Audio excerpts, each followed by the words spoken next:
All right. So just briefly to talk about session one, which we began last week, making meaningful choices with whatever the grammar will allow.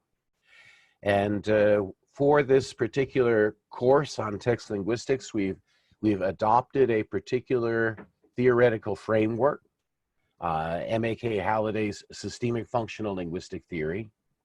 And the basis of this systemic functional linguistic theory is that there's functional diversity.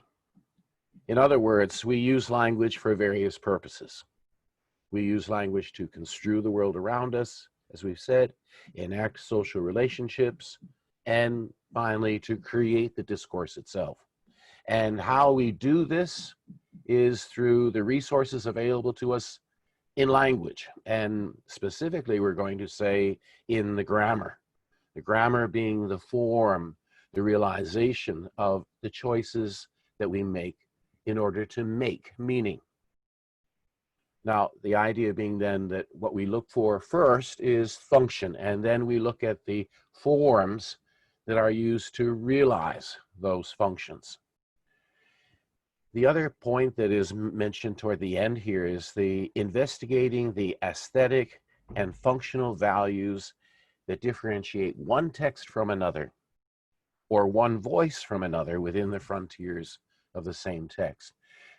Aesthetic, how we value discourse, how we evaluate it, which we do. We do consider some kinds of discourse better than others. Some kinds of discourse we are very highly valued in the culture. Some are rather disregarded.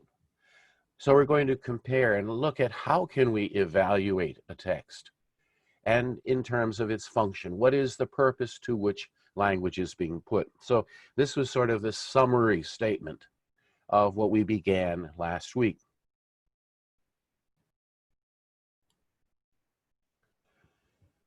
Why systemic?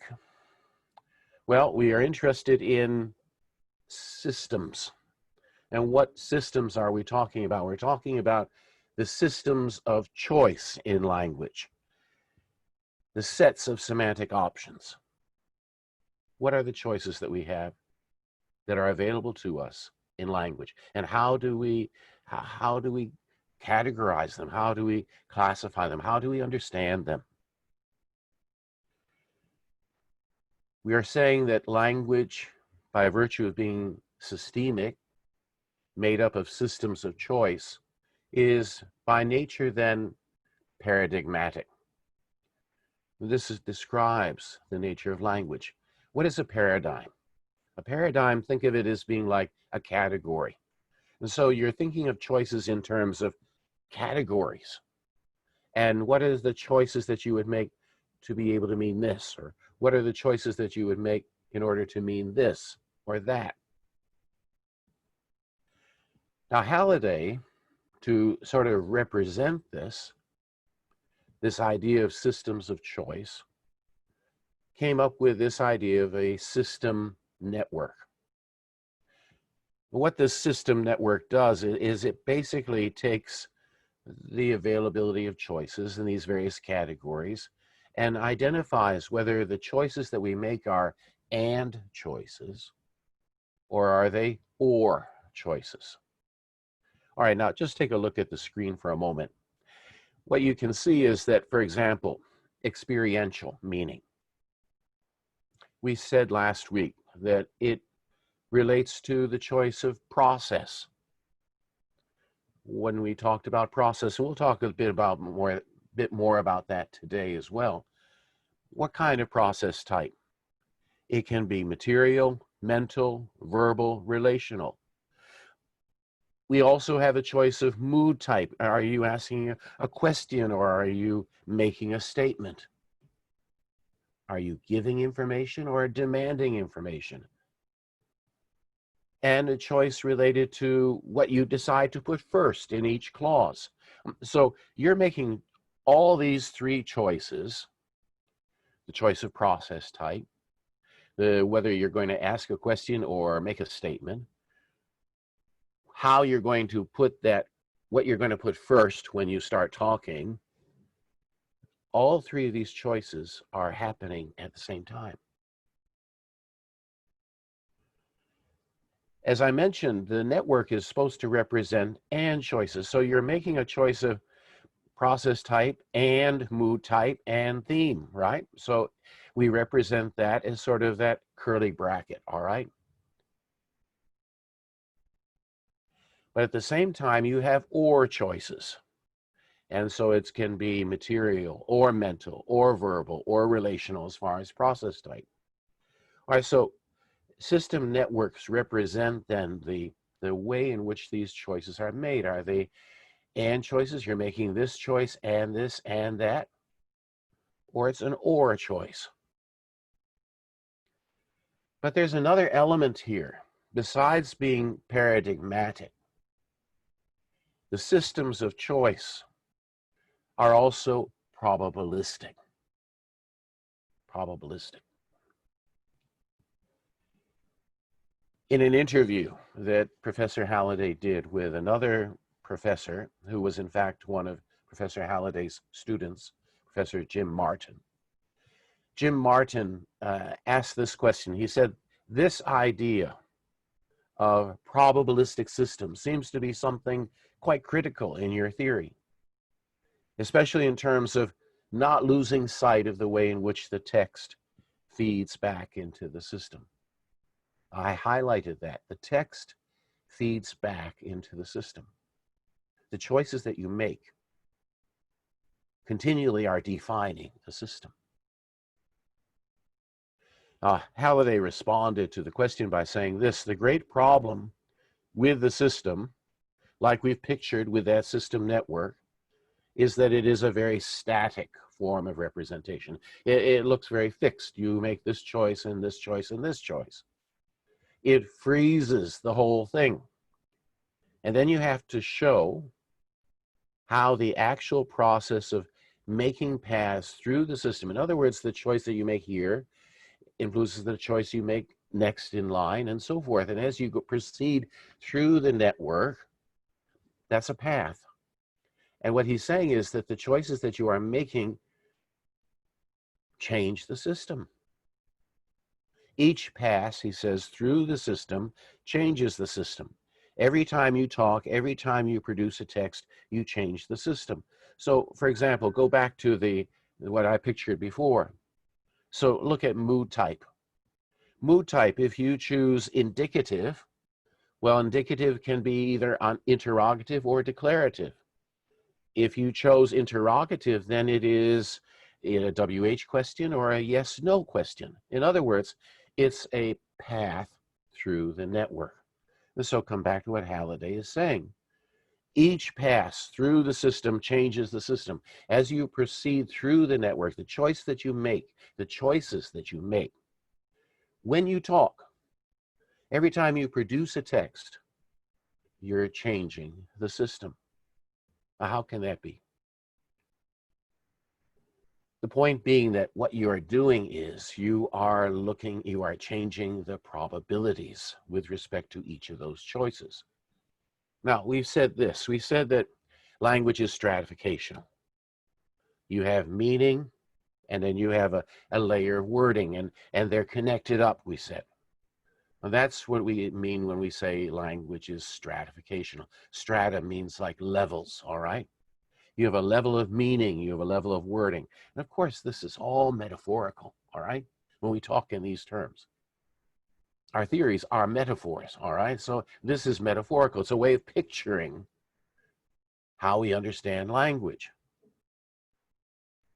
But there's another aspect, there's another perspective here, and that is that not only is language stratificational, it is also instantial. Instantial. And what that means is that the instances, Saussure talked about parole, parole being the way we actually speak, right? Langue being sort of that, what we would think of as language. It is the language with a capital L. The instances, what we actually say, that is going to be defining the nature of the system. So if I look at what we pictured before, on the one hand, we have the meaning making, the instances of language, that's over here to the left. And on the right, we have the meaning potential, that is the system. So it is instantial, all right? You move along this climb, and you move along this continuum from instance to system. When do the instances then become the system? All right, here's an analogy that I think will really help. Climate and weather. Now, what's the climate? What's the climate of Hong Kong? Well, it would be something on the basis of what you're going to predict. You're going to say that around this time of year, September, the weather is going to gradually be getting a bit cooler. And so you're making a judgment. You're making a prediction. The climate is a generalization that you are making over time. It's based on what? It's based on what you experience, though, every day, and has been experienced by people living in Hong Kong for a long time. Every day you go outside, that's the weather. Well, when you experience the weather of what it's like on September 7th, year after year after year, well, you're going to come up with sort of a generalization of what you're likely to expect around this time of year. And so you're going to have, whether it fits or whether it doesn't fit, still it's a generalization you've made. That's the climate. So in other words then, the climate itself is a theory. Climate doesn't have a reality beyond the instances of the weather, does it? So climate is a theory about the weather. Now, climate and weather, aren't they the same? Yes, of course they are. You're talking about the same thing. It's the same phenomena. So just as climate is a theory of the weather, so too the system of meaning potential is a theory of the text. You see that? Climate is a theory of the weather, the instances. So too the system of meaning potential, the system that we've defined as being paradigmatic and probabilistic, is a theory of the text. That's why text linguistics. We are looking at language, and we're looking at language as it is actually used, but that is fundamental to being able to say what the theory, the generalization, the system that we're going to be describing. Halliday did some studies in his early career, especially, and this was before there were great advances in corpus linguistics. But even at that point, he was still interested in sort of looking at corpora. You know what corpora are, right? Those are collections of language data. And he did a study with another colleague of his, and they were looking through the corpora that they had, and what they found was that the instances of past tense were about the 50-50 chance of past versus non-past. And when he broke down non-past, it was about 90% were present as opposed to 10% future. And what he found was, in fact, it was something very interesting, and that was in the probabilities that he found that it was really, they all sort of grouped in this way. Either they were 50-50 or they were almost 90-10. What Halliday is saying is this: each instance, each utterance received by, produced by the individual perturbs the probabilities. In other words, every time you speak, these probabilities are based on actual usage. And you are also a product of what you have been hearing since childhood. And that is in many ways how you developed language to begin with. It was what you were hearing around you. And so every time you were collecting these probabilities, and these probabilities had constantly, and they still are, changing. Every time when you're listening to me now, the probabilities are being changed, all right? The system itself is a dynamic system. It's not a static system. And what gives it that dynamism, what makes it dynamic, is the fact that it is probabilistic.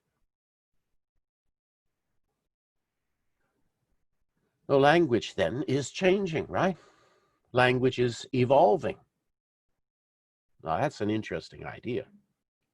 In other words, our language is changing. And Professor Halliday gave a lecture on this. It was called Language Evolving, Some Systemic Function Reflections on the History of Meaning. So I'd like you to listen to a brief part of that talk that he gave. It's also been included in Halliday in the 21st Century. I mean, even within one language, we can see kind of new patterns in the integration of the metafunctions, right? Because meanings are now often packaged as a succession of bite-sized chunks to accommodate the reduced space on a small screen and perhaps the reduced attention span of today's interactants. Now, this means it's a curious consequence of this. It means that both interpersonal and textual meanings take on a new prominence, although for different reasons. The textual in integrating these various semiotic strands, with the interesting consequence that it becomes less explicit in the text.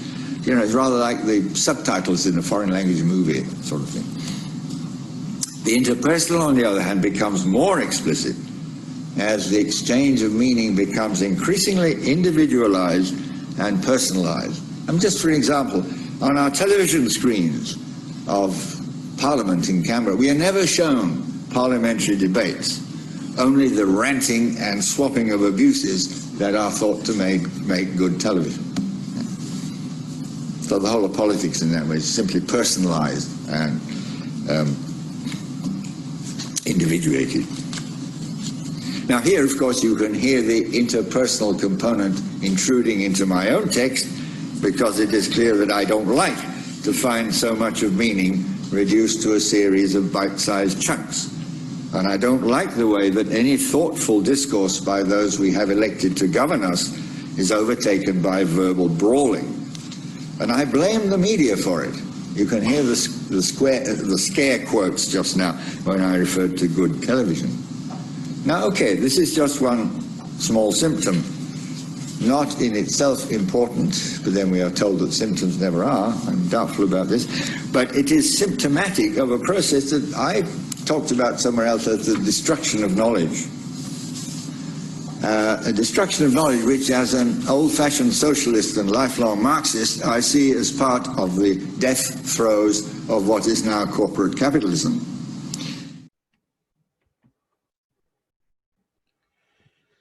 So what Halliday is saying is this, that he's saying what he pictures here is the way in which language is evolving.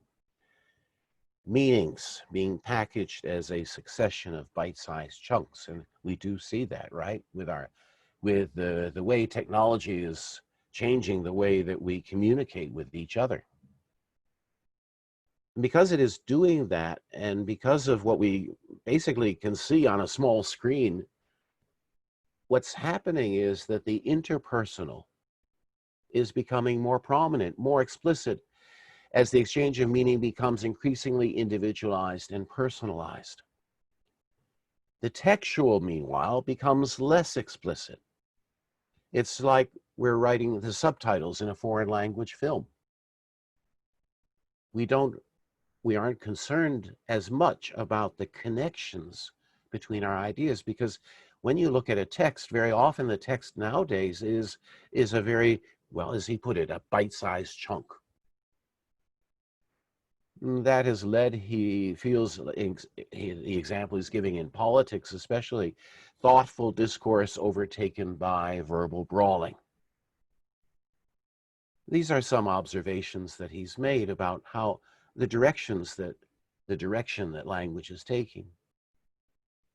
Well, you cannot deny the fact that when we look at, for example, politics in the US and Donald Trump in particular, and the way he communicates is very often said to be so different than other politicians, so different than past presidents.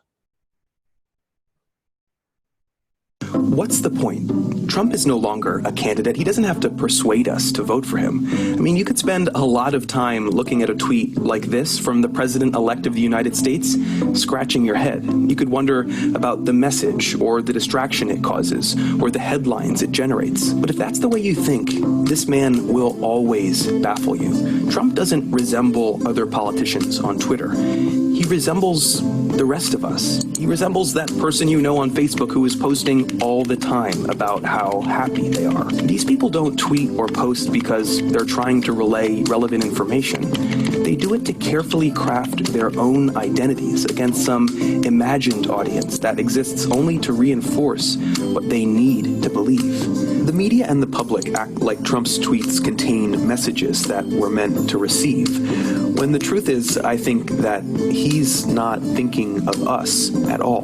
When you look at it through this lens, Trump's Twitter account makes a lot more sense. It makes sense that a lot of his congratulatory tweets are self-congratulatory, and his negative tweets, which account for an astounding majority, are personal in their attacks and sense of victimization. And it makes sense that we should react to it so strongly. We're all in this age of social media intimately familiar with this kind of behavior. We do it ourselves every day. What we're not familiar with, not yet at least, is this kind of thing from the most powerful person in the world. How it will fall out when you hold a position where even your words, desperately tweeted into the void, have global impact. But give it time, and we will be.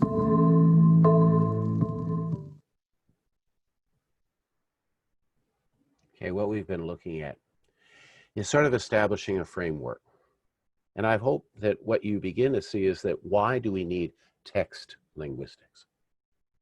Because basically what we're saying is that the system, the theories that we come up with about language have to be based on the way we actually use language. So if that's the case, and what we're really trying to get at is how we use language, then our focus should be on the text itself. I, of course, hope that linguistics will continue to throw light on language. I hope it will, how shall I say, maintain at least the basic principles that I have always tried to live with. Language as a basic human resource, as something that has potentially immense power, which is hidden very often, partly because people are genuinely not aware of how much they are, in fact, depending on it. I used to say this to students sometimes. Here is a set of tasks. Imagine how much more difficult would they be if you had no language with which to engage with them. Okay, so our goal basically is to look at the text as a way to gain insight into the nature of language. But at the same time, we are also looking at texts and looking at how they are to be understood. What's the basis for how the choices that we make in language? And how do we then come up with, how do those choices translate into effective or even non-effective communication? Right now, this session, now we're moving into is we're going to be looking at text, texture, and architecture. Let me read the statement that's here. One of the requirements every language has to meet is that of texture. Texture is what makes a text into a coherent piece of language, as opposed to simply being an unorganized string of sentences. One aspect of texture is cohesion, which deals with how successive sentences are integrated to form a whole. Inter-sentence texture. The other aspect of texture has to do with fit to context, or those choices based on what the speaker wants to say, represented as theme, and those choices related to the flow of information, given versus new. Intra-sentence texture. The patterning of relations between functionally significant text spans at both clause level and above plays a significant role in contributing to the architecture or rhetorical structure of a text. Based on their investigation into the rhetorical structure of text, William C. Mann, Sandra Thompson, and Christine Matheson concluded that text structure may be better understood as pairs of regions of text which are related in some way. Their approach, known as rhetorical structure theory, complements the clausal orientation of systemic functional grammar by investigating the relations that occur between functionally significant text spans at clause level and above. All right, so this sort of is, again, it's sort of an abstract for what the direction that I would like to be taking and beginning today, all right, in the lecture as we proceed today. So my first question then, what is a text? What is a text? Well, let's try to answer that question. First thing is, we can say that a text is meaning. Okay, it means something. If that's the case, then we would say that text is choice. It's the choices that you are making. A text is a semantic structure. It makes meaning. It means something that is formed out of a continuous process of choice among innumerable interrelated sets of semantic options. Innumerable. You can't count them. Interrelated. They all are connected. What is it? Semantic options. The choices that you have in order to make meaning. Now let's give sort of a list of criteria then for what is a text. And I'm going to be relying on this particular text that was article, by Renkema in 1993, Understanding Text Features and Text Structures. And Renkema gives this list, and we're going to go through it. It's very useful. Cohesion, coherence, intentionality, acceptability, informativeness, situationality, and intertextuality. Now, what do these all mean? Let's take cohesion first. What is cohesion?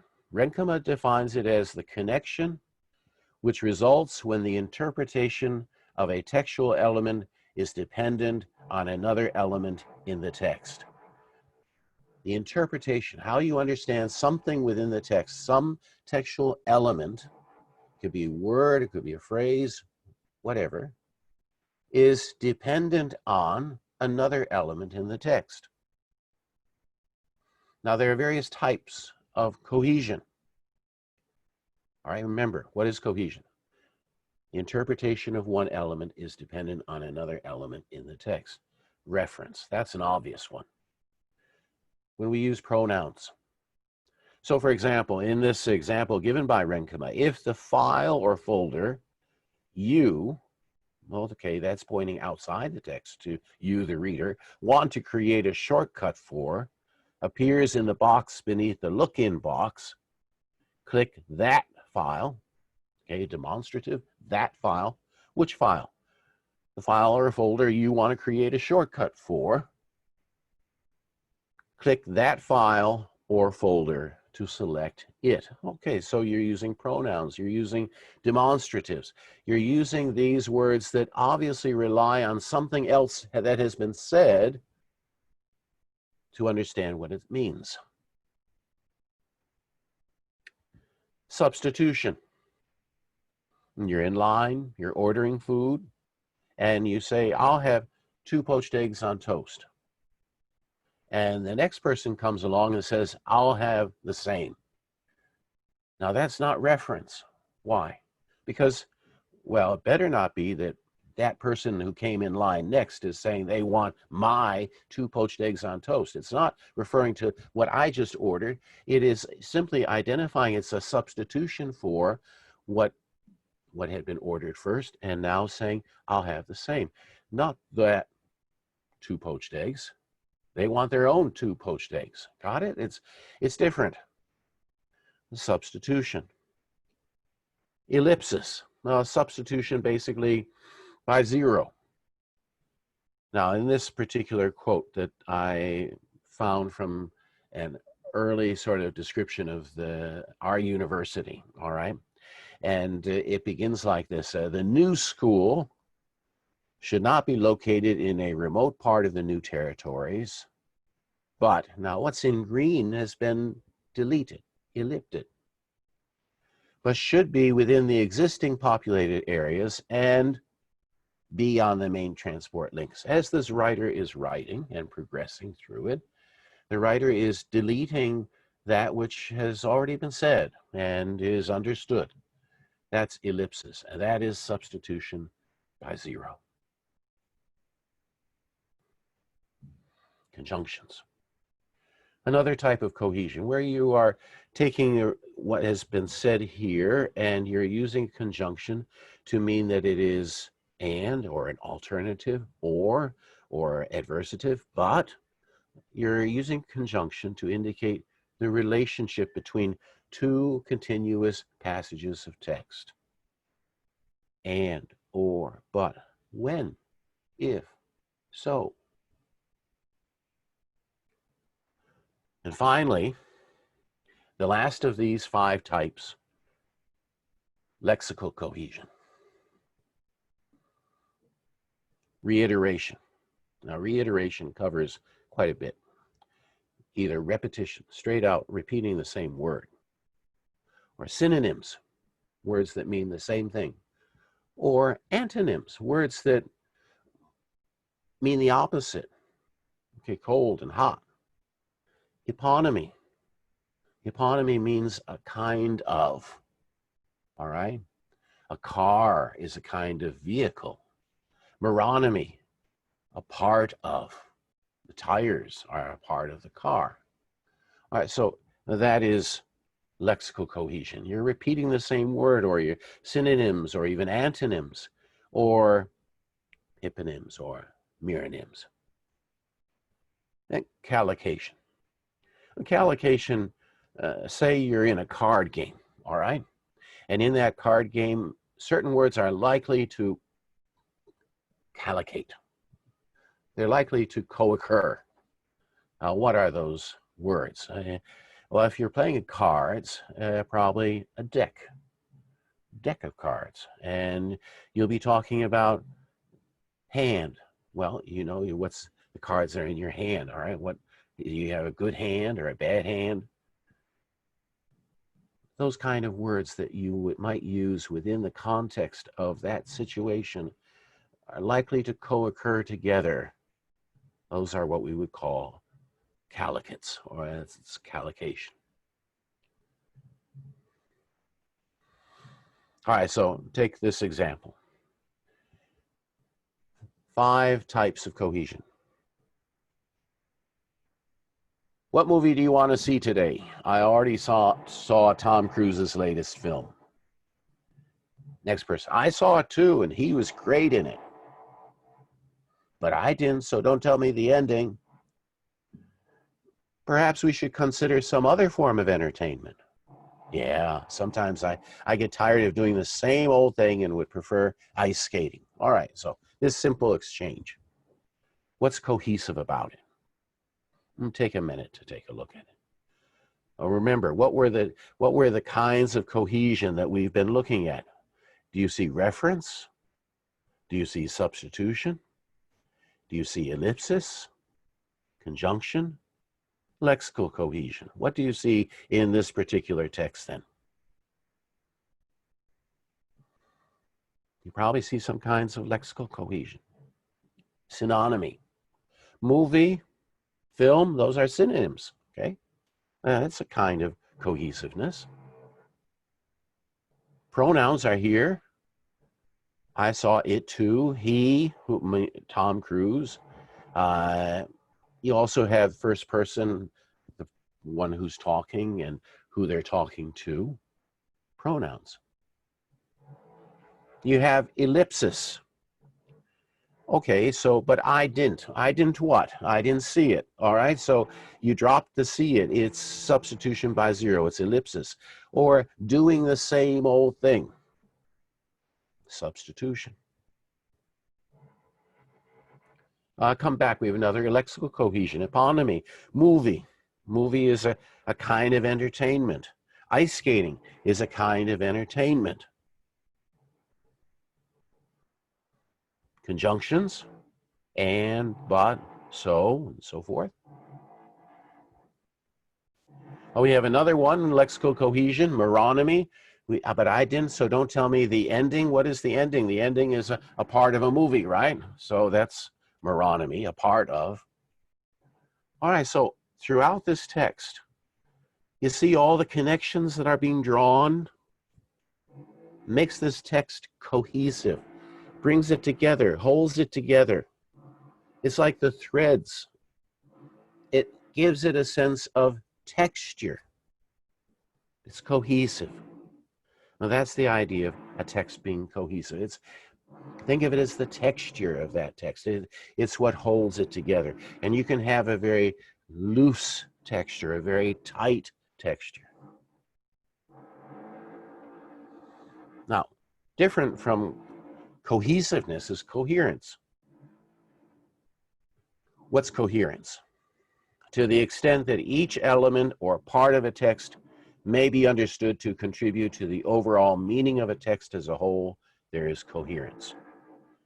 To the extent that each element or part of a text may be understood to contribute to the overall meaning of the text as a whole. How does each part contribute to the meaning of the whole? To the extent that they do, there is coherence. It all fits, right? It all belongs there. Now, why is there coherence? It's because when the person was writing, there was an intention. If it all fits the same sort of purpose, there had to have been a purpose. So there has to be intentionality. The writer has some conscious intention of achieving specific goals with a message. So you have an intention. And then everything within that text is going to sort of cohere within that text. I'm going to run through the others here. They're quite straightforward. First of all, acceptability. Responding to the text, the reader must be willing to accept the text as a text. In other words, you're looking at this text, you're not probably even really questioning. Okay, say for example, you pick up a book, and you start reading the book. You probably don't question, is this a text or not? No, you accept it. There's a certain acceptability to it, all right? You accept the text as a text. Why do you accept the text as a text? Because besides finding the text comprehensible, you can understand it. It makes sense. It's informative. It has informativeness. The reader's determination of acceptability will depend on the situationality. Looking at that text within the context of situation. That's something we mentioned last time, which we'll, of course, be talking about as we proceed through our lectures. The situationality. A text must be seen within the context. And intertextuality. What is intertextuality? Viewed in relation to other texts preceding and surrounding the text in question.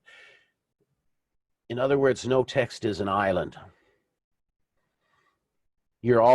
Every time you're looking at something, you're looking at it on the basis of what you've seen before, what you've read before, what you've heard before. What else is being said? So What determines the acceptability? Must be comprehensible and informative. It depends on the situation, and also the judgments that are made with respect to how this text fits in terms of other texts that have preceded it, that are surrounding it. There's a quote that I like, and it I think sums up this idea very well. It's a quote from Roland Barthes. He wrote, "Any text is a new tissue of past citations. Bits of code, formulae, rhythmic models, fragments of social languages, etc., pass into the text and are redistributed within it, for there is always language before and around the text.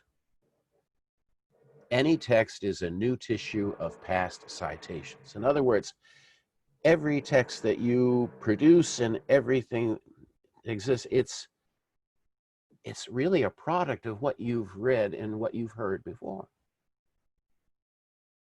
We're taking the bits of code, the formulae, the things that have been repeated, the rhythmic models, these fragments, and they're all there within the text, and we redistribute it within our own text. As he says, there is always language before and around the text. That is intertextuality, all right? All right, now, take a look at this example. I'll give you a moment. Just take a look at this text here. What is this text about? It says at the top, write help. Okay, it's sort of a kind of help documentation, all right? If you're working with this software, write, and you obviously, what's the situation? Well, you had a question. And so you've gone to help to get an answer. And what is it that you're probably wondering about? You're wondering about how you edit a linked drawing. I know that's the situation. The situation is this, that you want help. What kind of help do you want? What do you expect? Well, you expect to be told what to do. Now look at those action statements. There's 5 of them. What do they have in common? Open the right file that contains the link to the drawing you want to edit. Double-click anywhere. 3, edit the drawing. 4, from the file menu, choose Save. 5, from the file menu, choose Exit. They're not questions, definitely not questions. They're not statements. They are imperatives. They're telling you what to do, step by step. They are imperatives. Open the right file. Double-click anywhere. So, when do you see imperatives used? Well, we often don't expect to be told what to do, right? We probably wouldn't be happy if that happens too much. But here we do, in this situation where we are asking for help, we're asking to be told what to do. And that's exactly what is happening here. Now, help documentation is, there have been books written about how to write help documentation. Is it creative? No, it's not very creative. It's aesthetically, we wouldn't say that this is highly valued, but it's not supposed to be. It's supposed to be as simple as possible, as formulaic as possible. In other words, it fits a particular formula. So 4 and 5, for example, from the file menu, choose Save. From the file menu, it repeats a lot because it is supposed to be simple. The conjunctions that are used are or alternatives. You can do this, or you can do this. Now, the point being, this is the nature of that text. Within this particular kind of situation, we would expect imperatives. Now, we probably don't have imperatives a lot, perhaps in other kinds of situations.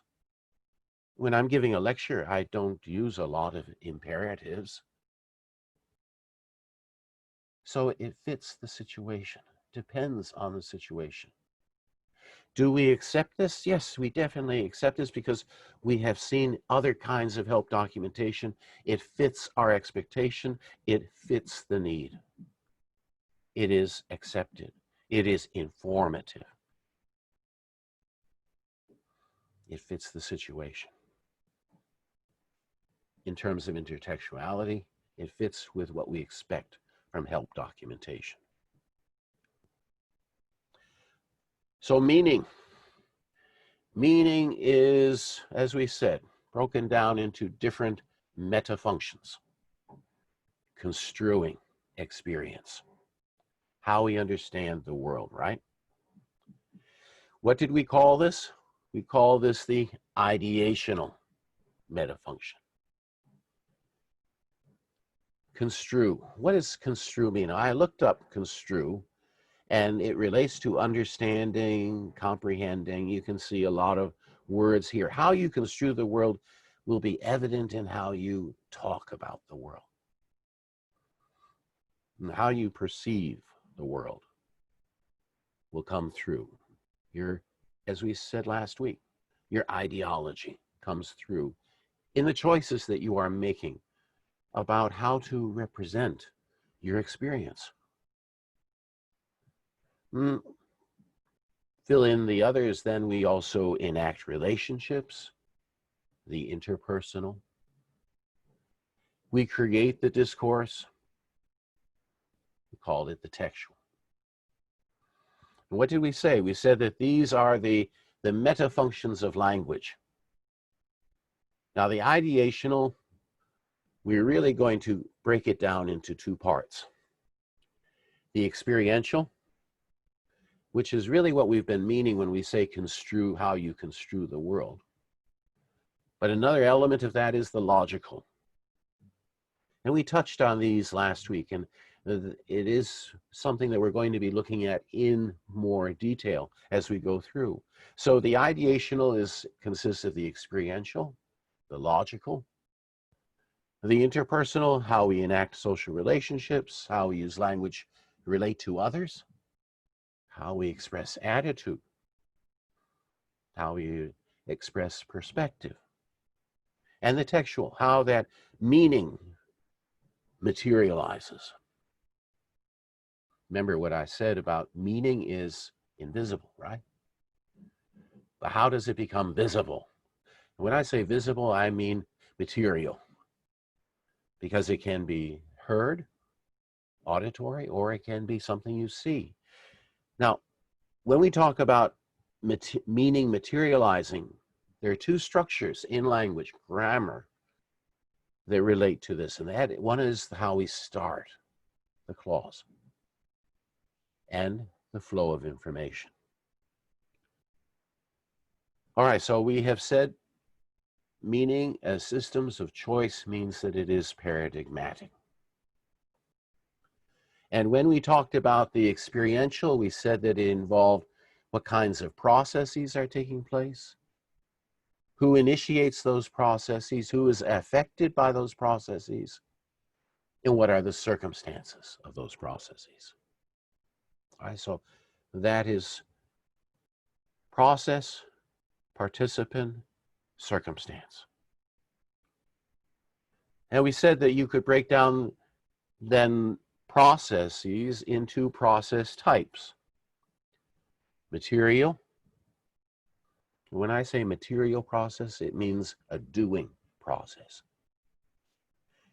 Mental processes. Know, see, feel. Verbal. Saying. Behavioral.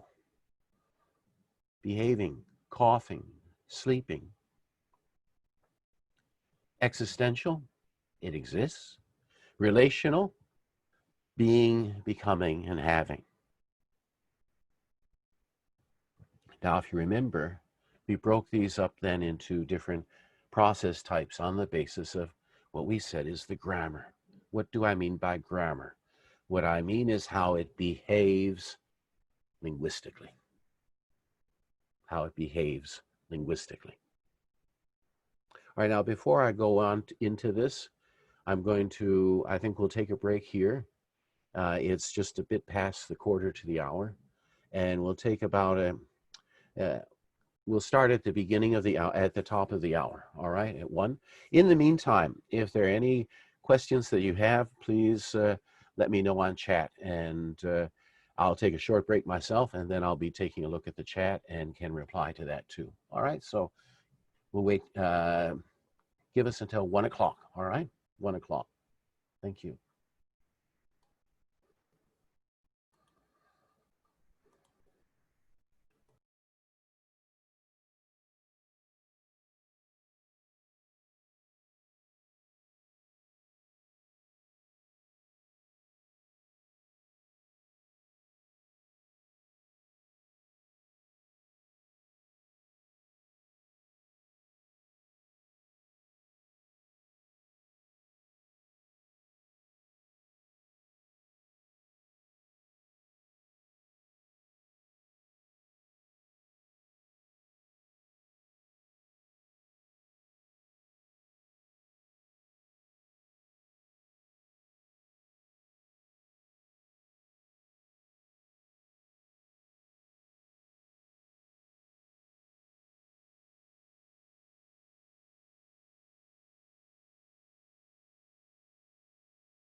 Okay, everyone, let's continue. And I did just get an email from one of your classmates saying they had difficulty to get into Zoom and didn't have the information. Please do always check the announcements on Canvas. I always will send a few days in advance. In fact, I usually send you more than once to give you the information about the code, for example, to enter and so on. Please do check your announcements on Canvas, all right? Just to remind you. All right, so let's come back, and you remember what we've been discussing. We've been talking about process types, and first of all, before I go farther, I just want to make sure that I did turn on the recording here. All right, yes, should be all right, okay. Process types, Halliday identified several different categories of process type. Now, the question comes back then, how do you distinguish, right? Now, you can say that a verbal is saying, or a mental is meant what goes on in your mind, materials doing. It seems that we're distinguishing them on the basis of meaning, right? Is that reasonable? Well, that's questionable though, because in fact, every verb is different from every other verb in some respect. We would say that's sort of a distinction which is more delicate, all right? So how do we make distinctions that are broader? And why do we make these distinctions that we do, these broader distinctions? Halliday's point is this. Think grammatically. Remember he made this quote, thinking about meaning means thinking grammatically, okay? So let's do that. And what he means by that is that we're going to look at the way it behaves in the language. That's what he means by thinking grammatically. So for example, and I'll just run through these I've mentioned before, how do we distinguish a material process, a doing process? Well, we can ask these questions. We can say, what did X do? John kicked the ball. What did John do? John kicked the ball. What did John do to the ball? He kicked it. You can do that with a material process, a doing process. And the doer may be human or non-human, doesn't matter. One thing that a material process cannot do is it cannot project another utterance, another clause. You can't take that clause in English, for example, John kicked the ball, doesn't make sense. All right. Next category, we said the mental processes. Now here is a different case. John saw the bird. What did John do? John saw the bird. No, it doesn't make sense. If I say to you, what did John do? He saw the bird. No, because seeing is not doing. It would not be considered an acceptable response. It'd be like you're avoiding to answer me. All right. What did John do to the bird? He saw it. No, definitely. Again, it doesn't fit. All right. And when we talk about fit, we're saying you can't do this grammatically. The one who's doing the sensing, in this case thinking, must be human or human-like, have a sense of consciousness. And it can take that clause. John saw what? That I was cold. So clearly, the way we perceive mental and material is different. And we can see that that's different in our perception of it, in English at least, in the English language, by how the English language treats these verbs. And then a verb of saying. Why isn't it just mental? All right. What's the difference? But here, look at it. If I say, what did John do? He told a joke. That would be fine. What did John do to the joke? He told it. Now that sounds odd. The clock tells me it is time to leave. Unlike a mental process, a thing can communicate. And it can take a that clause. So we've distinguished doing from sensing, from saying. And the last one we said was relational processes. Again, the same sort of tests that we've been running. What did John do? John is smart. Oh no, again, it's like you're avoiding to answer me, all right? Because you're not really addressing the question that I asked. What did John do to smart? Doesn't make sense at all. Non-human, human, yes. John is tall, the building is tall. Can it take a that clause? Yes, it can. All right, in some circumstances, not all. All right, so here you see it broken down into 3 questions. And those 3 questions, and that's what we mean by thinking grammatically. How does it behave in the language? And what Halliday is saying is, how do you distinguish these? It has to be on the basis of the grammar. It gives it a certain objectivity to it, a certain, we can say, science in it, in the sense that it is something that is observable, empirical. So what are the types of process? We distinguish them on the basis of 3 questions. Can you ask, what did X do? And if it's a 2-participant verb, what did X do to Y? Must the initiator be human-like? Yes, in a mental process, that makes a difference. Can the process project? In English, can it take a that clause, for example? John said that, he's going. We see that, and so forth. Yes. All right, now here's some questions. I'd like you to see, can you answer these questions, all right?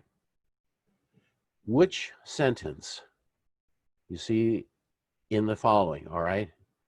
5 choices. Which sentence contains a relational process? Which contains a relational process? A, Mary feels you were being rude. B, John took the photo.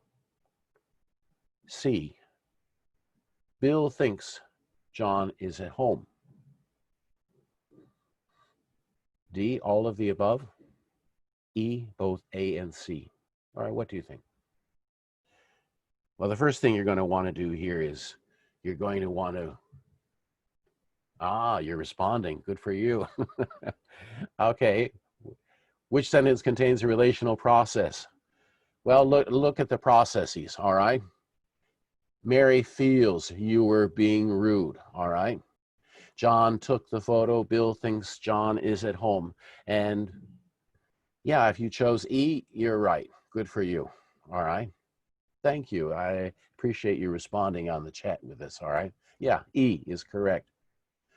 You were being rude, is at home, all right? Good, great. Let's go on, next one. 2, which sentence contains a material process? What's a material process? Process of doing. We heard that you weren't feeling well. The ring was stolen by a burglar. John is going to the store. Is it all of the above or both B and C? Okay. What do you say? There's some variations here. All right. Let's take a look. What are the verbs here, by the way? We heard, weren't feeling well, was stolen, is going. Which sentence contains a material process? Well, first of all, when you look at the ring was stolen, that is, the verb is to steal, right? And the was here is an auxiliary verb, part of what we call the passive voice.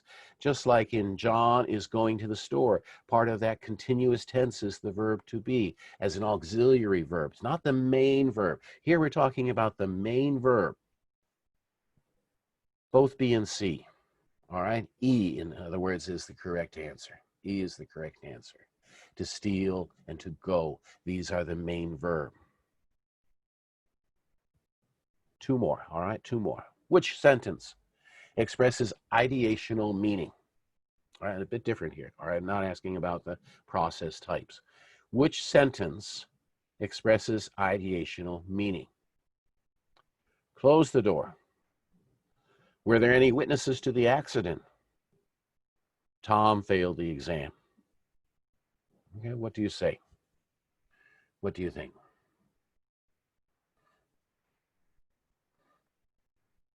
I don't see many responses.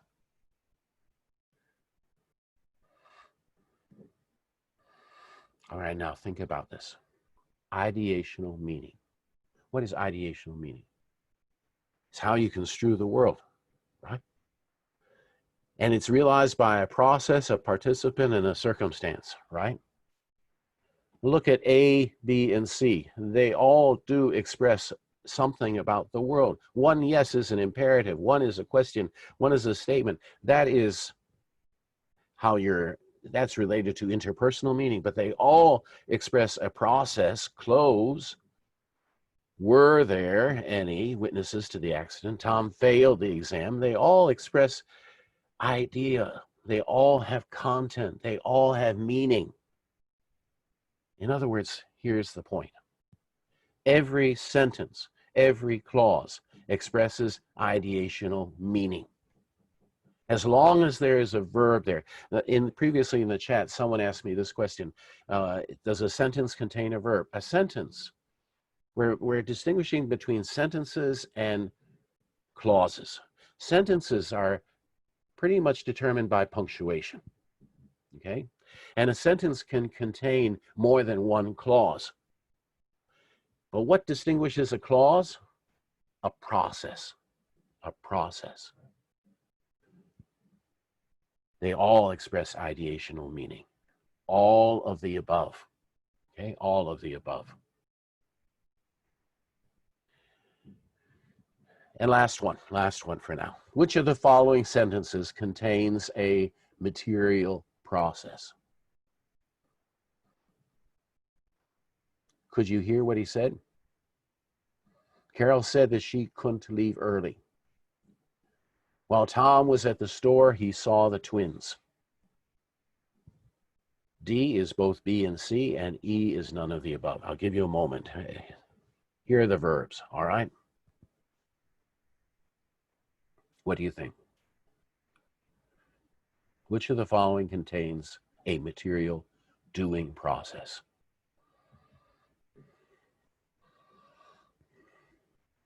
Any responses?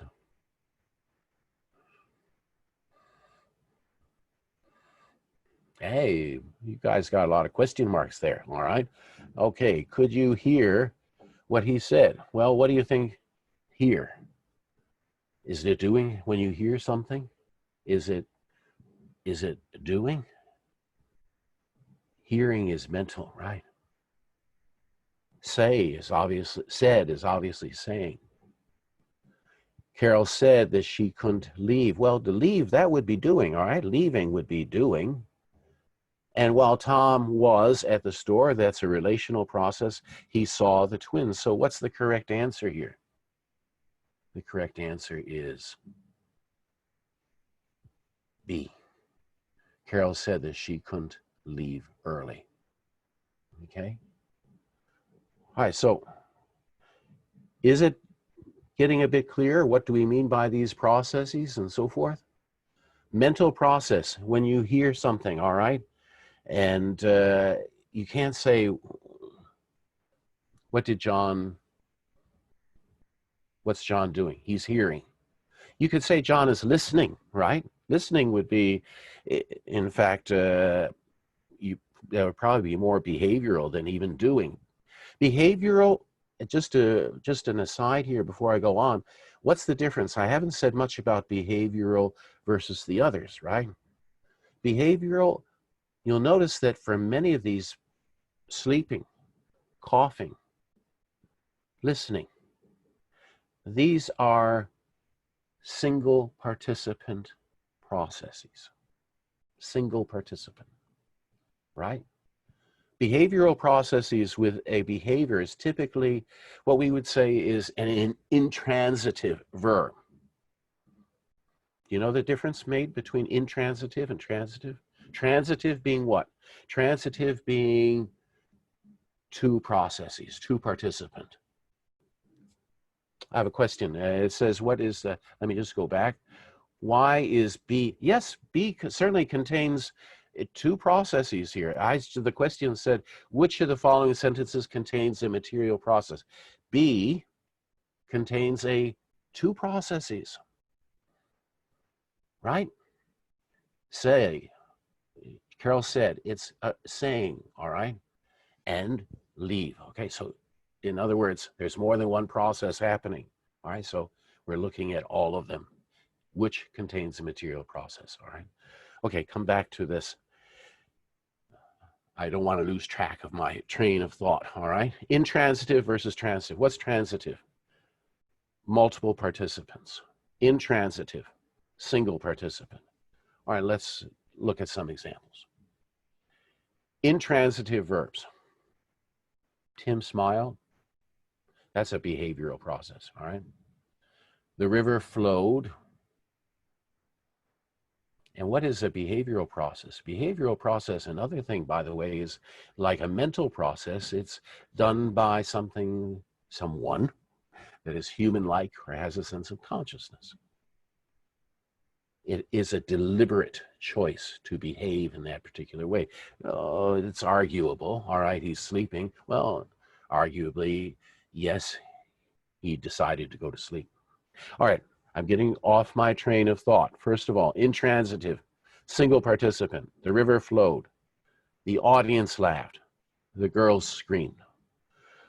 Very clearly, these verbs take one participant, right? Transitive verbs, multiple participants. You can't just say even two. The waiter poured the tea, two participants. The teacher gave John the book, three participants. Bob hit the ball, the player kicked the ball, and so on, okay? And so we have in the language sort of a distinction between those verbs that take one participant and those verbs that can take more than one participant, two, three. Is there a third type in the language? Is there a third type? Which can be either transitive or intransitive. Example, the wind opened the door.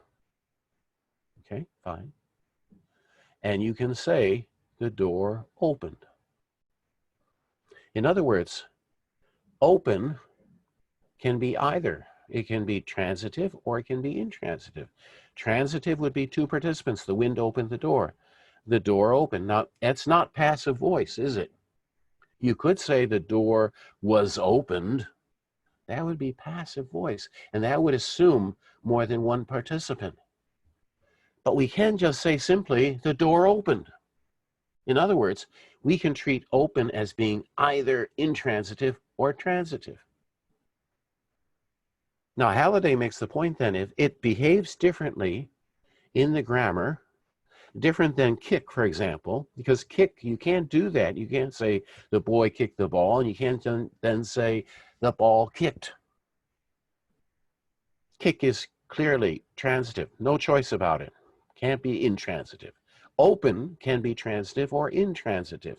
Now, the distinction being, if you use open transitive, what does that mean? It's an interpretation of reality. It's the way you're construing that experience.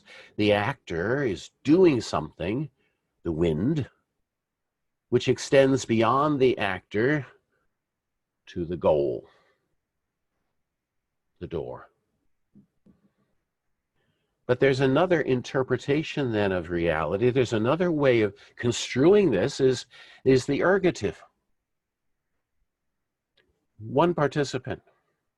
And that one participant is the affected. The affected is involved in or actualizes some process. In other words, the door opened. One participant, the affected. It actualizes that process of being opened. Oh, by the way, happy for you to put the questions on chat. I'm not going to keep pay attention to it now. I will during the breaks.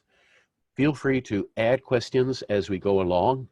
I won't be responding to them immediately during the lecture, but I will come back to it during the break, take a look at it, and then if it can't be simply responded to in the chat, I'll respond to it in the next hour. All right, so by all means, please, you can put your questions into the chat as we're going along, and then I'll respond later, okay? Now, look at this, though, in the sense that the open kind of verb, this can be either transitive or intransitive, is not just an uncommon thing. In fact, if you go to dictionaries, you'll find that you'll find some that are both either transitive or intransitive. Now, what are these? These verbs are, for example, break. The glass broke. Fred broke the glass. The curtain moved. Jane moved the curtain. The car turned. Sam turned the car. All right, you get the idea. All right.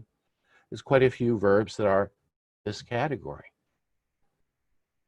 Now, the interesting thing is that this is a change which is taking place in the language here and now. In other words, there is a direction that language seems to be going in. Whereas there was this distinction, transitive, like the verb kick, and most intransitive, like flow. We seem to be seeing a direction of change whereby there is a growing list of verbs that are either two or one participant. And the verbs are, in other words, that distinction between transitive or intransitive is breaking down. It is collapsing. Verbs are collapsing into that sort of center category where they can be either one or the other. Now, which verbs are in fact changing along this direction? It is the verbs that occur most frequently in the language. They are the verbs that are moving in this particular change. It's a trend away from this distinction, transitive versus ergative. It's a direction of language change. All right, now let's take a look at how the choices that we make. And last week I gave you an example of Donald Jung and Susan Rice. I'm going to give you a different example this time. And I'm going to be looking at a speech that was given by David Foster Wallace. David Foster Wallace is, he was a very up-and-coming great literary figure in American literature. And he gave this particular commencement speech. Remember last time Susan Rice gave a commencement speech, it was to graduates at a university. This time he was giving this commencement speech, but it was to a very small university. And the title, he uses this expression, "This is water." And in this particular commencement speech, it was turned into a video, not by him. He didn't show this video. It was they took the speech that he gave, and they turned part of it, not the whole thing, into a video. It's very interesting when this particular is to look at it from the standpoint that when he gave his speech, he was standing there on the platform, and he was addressing the audience. And now it's turned into a video, and there's various modalities then that are at play in this particular speech. What I'm going to be asking you to look at what I want you to be sort of paying attention to is the use of processes, his use of processes. Because the speech sort of divides into three parts. And I want you to sort of notice what's happening in terms of the choices that he's making about these processes. And what is he communicating to you, the listener, by those choices that he's making? Okay, let's listen.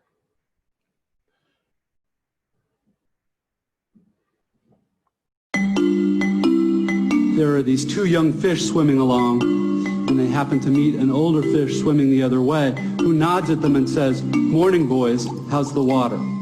and the two young fish swim on for a bit, and then eventually one of them looks over at the other and goes, "What the hell is water?"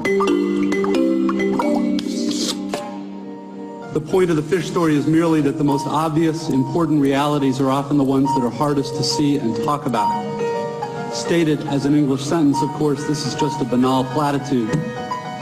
But the fact is that in the day-to-day trenches of adult existence, banal platitudes can have a life or death importance.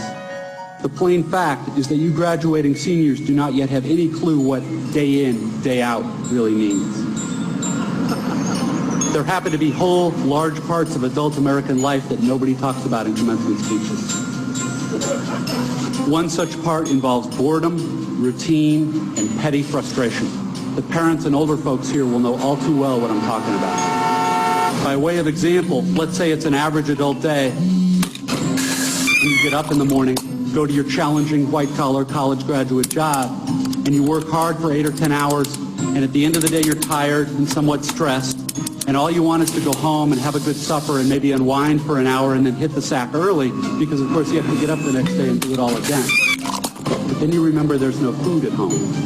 You haven't had time to shop this week because of your challenging job. And so now after work you have to get in your car and drive to the supermarket. It's the end of a work day and the traffic is apt to be very bad. So getting to the store takes way longer than it should. And when you finally get there, the supermarket is very crowded because, of course, it's the time of day when all the other people with jobs also try to squeeze in some grocery shopping. But you can't just get in and quickly out. You have to wander all over the huge, overlit store's confusing aisles to find the stuff you want. And you have to maneuver your junky cart through all these other tired, hurried people with carts, et cetera, cutting stuff out because it's a long ceremony. And eventually, you get all your supper supplies, except now it turns out there aren't enough checkout lanes open, even though it's the end of the day rush. So the checkout line is incredibly long, which is stupid and infuriating, but you can't take your frustration out on the frantic lady working the register, who is overworked at a job whose daily tedium and meaninglessness surpasses the imagination of any of us here at a prestigious college. But anyway, you finally get to the checkout line's front, and you pay for your food, and get told to have a nice day in a voice that is the absolute voice of death. And then you have to take your creepy, flimsy plastic bags of groceries in your cart with the one crazy wheel that pulls maddeningly to the left, all the way out through the crowded, bumpy, littery parking lot. And then you have to drive all the way home through slow, heavy, SUV-intensive rush hour traffic, et cetera, et cetera. Everyone here has done this, of course, but it hasn't yet been part of you graduates' actual life routine, day after week, after month, after year. But it will be. And many more dreary, annoying, seemingly meaningless routines besides. But that is not the point.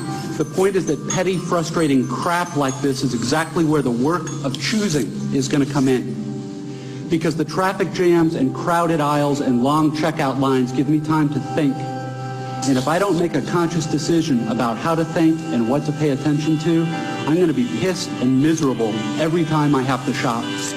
Because my natural default setting is the certainty that situations like this are really all about me, about my hungriness and my fatigue and my desire to just get home. And it's going to seem for all the world like everybody else is just in my way. And who are all these people in my way? And look at how repulsive most of them are and how stupid and cow-like and dead-eyed and non-human they seem in the checkout line. Or at how annoying and rude it is that people are talking loudly on cell phones in the middle of the line. And look at how deeply, personally unfair this is. If I choose to think this way in the store and on the freeway, fine. Lots of us do. Except thinking this way tends to be so easy and automatic that it doesn't have to be a choice. It is my natural default setting. It's the automatic way that I experience the boring, frustrating, crowded parts of adult life when I'm operating on the automatic, unconscious belief that I am the center of the world and that my immediate needs and feelings are what should determine the world's priorities. The thing is that, of course, there are totally different ways to think about these kinds of situations. In this traffic, all these vehicles stuck and idling in my way, it's not impossible that some of these people in SUVs have been in horrible auto accidents in the past and now find driving so terrifying that their therapist has all but ordered them to get a huge, heavy SUV so they can feel safe enough to drive. Or I can choose to force myself to consider the likelihood that everyone else in the supermarket's checkout line is just as bored and frustrated as I am, and that some of these people probably have much harder, more tedious or painful lives than I do. Again, please don't think I'm giving you moral advice, or that I'm saying you're supposed to think this way, or that anyone expects you to just automatically do it, because it's hard. It takes will and effort.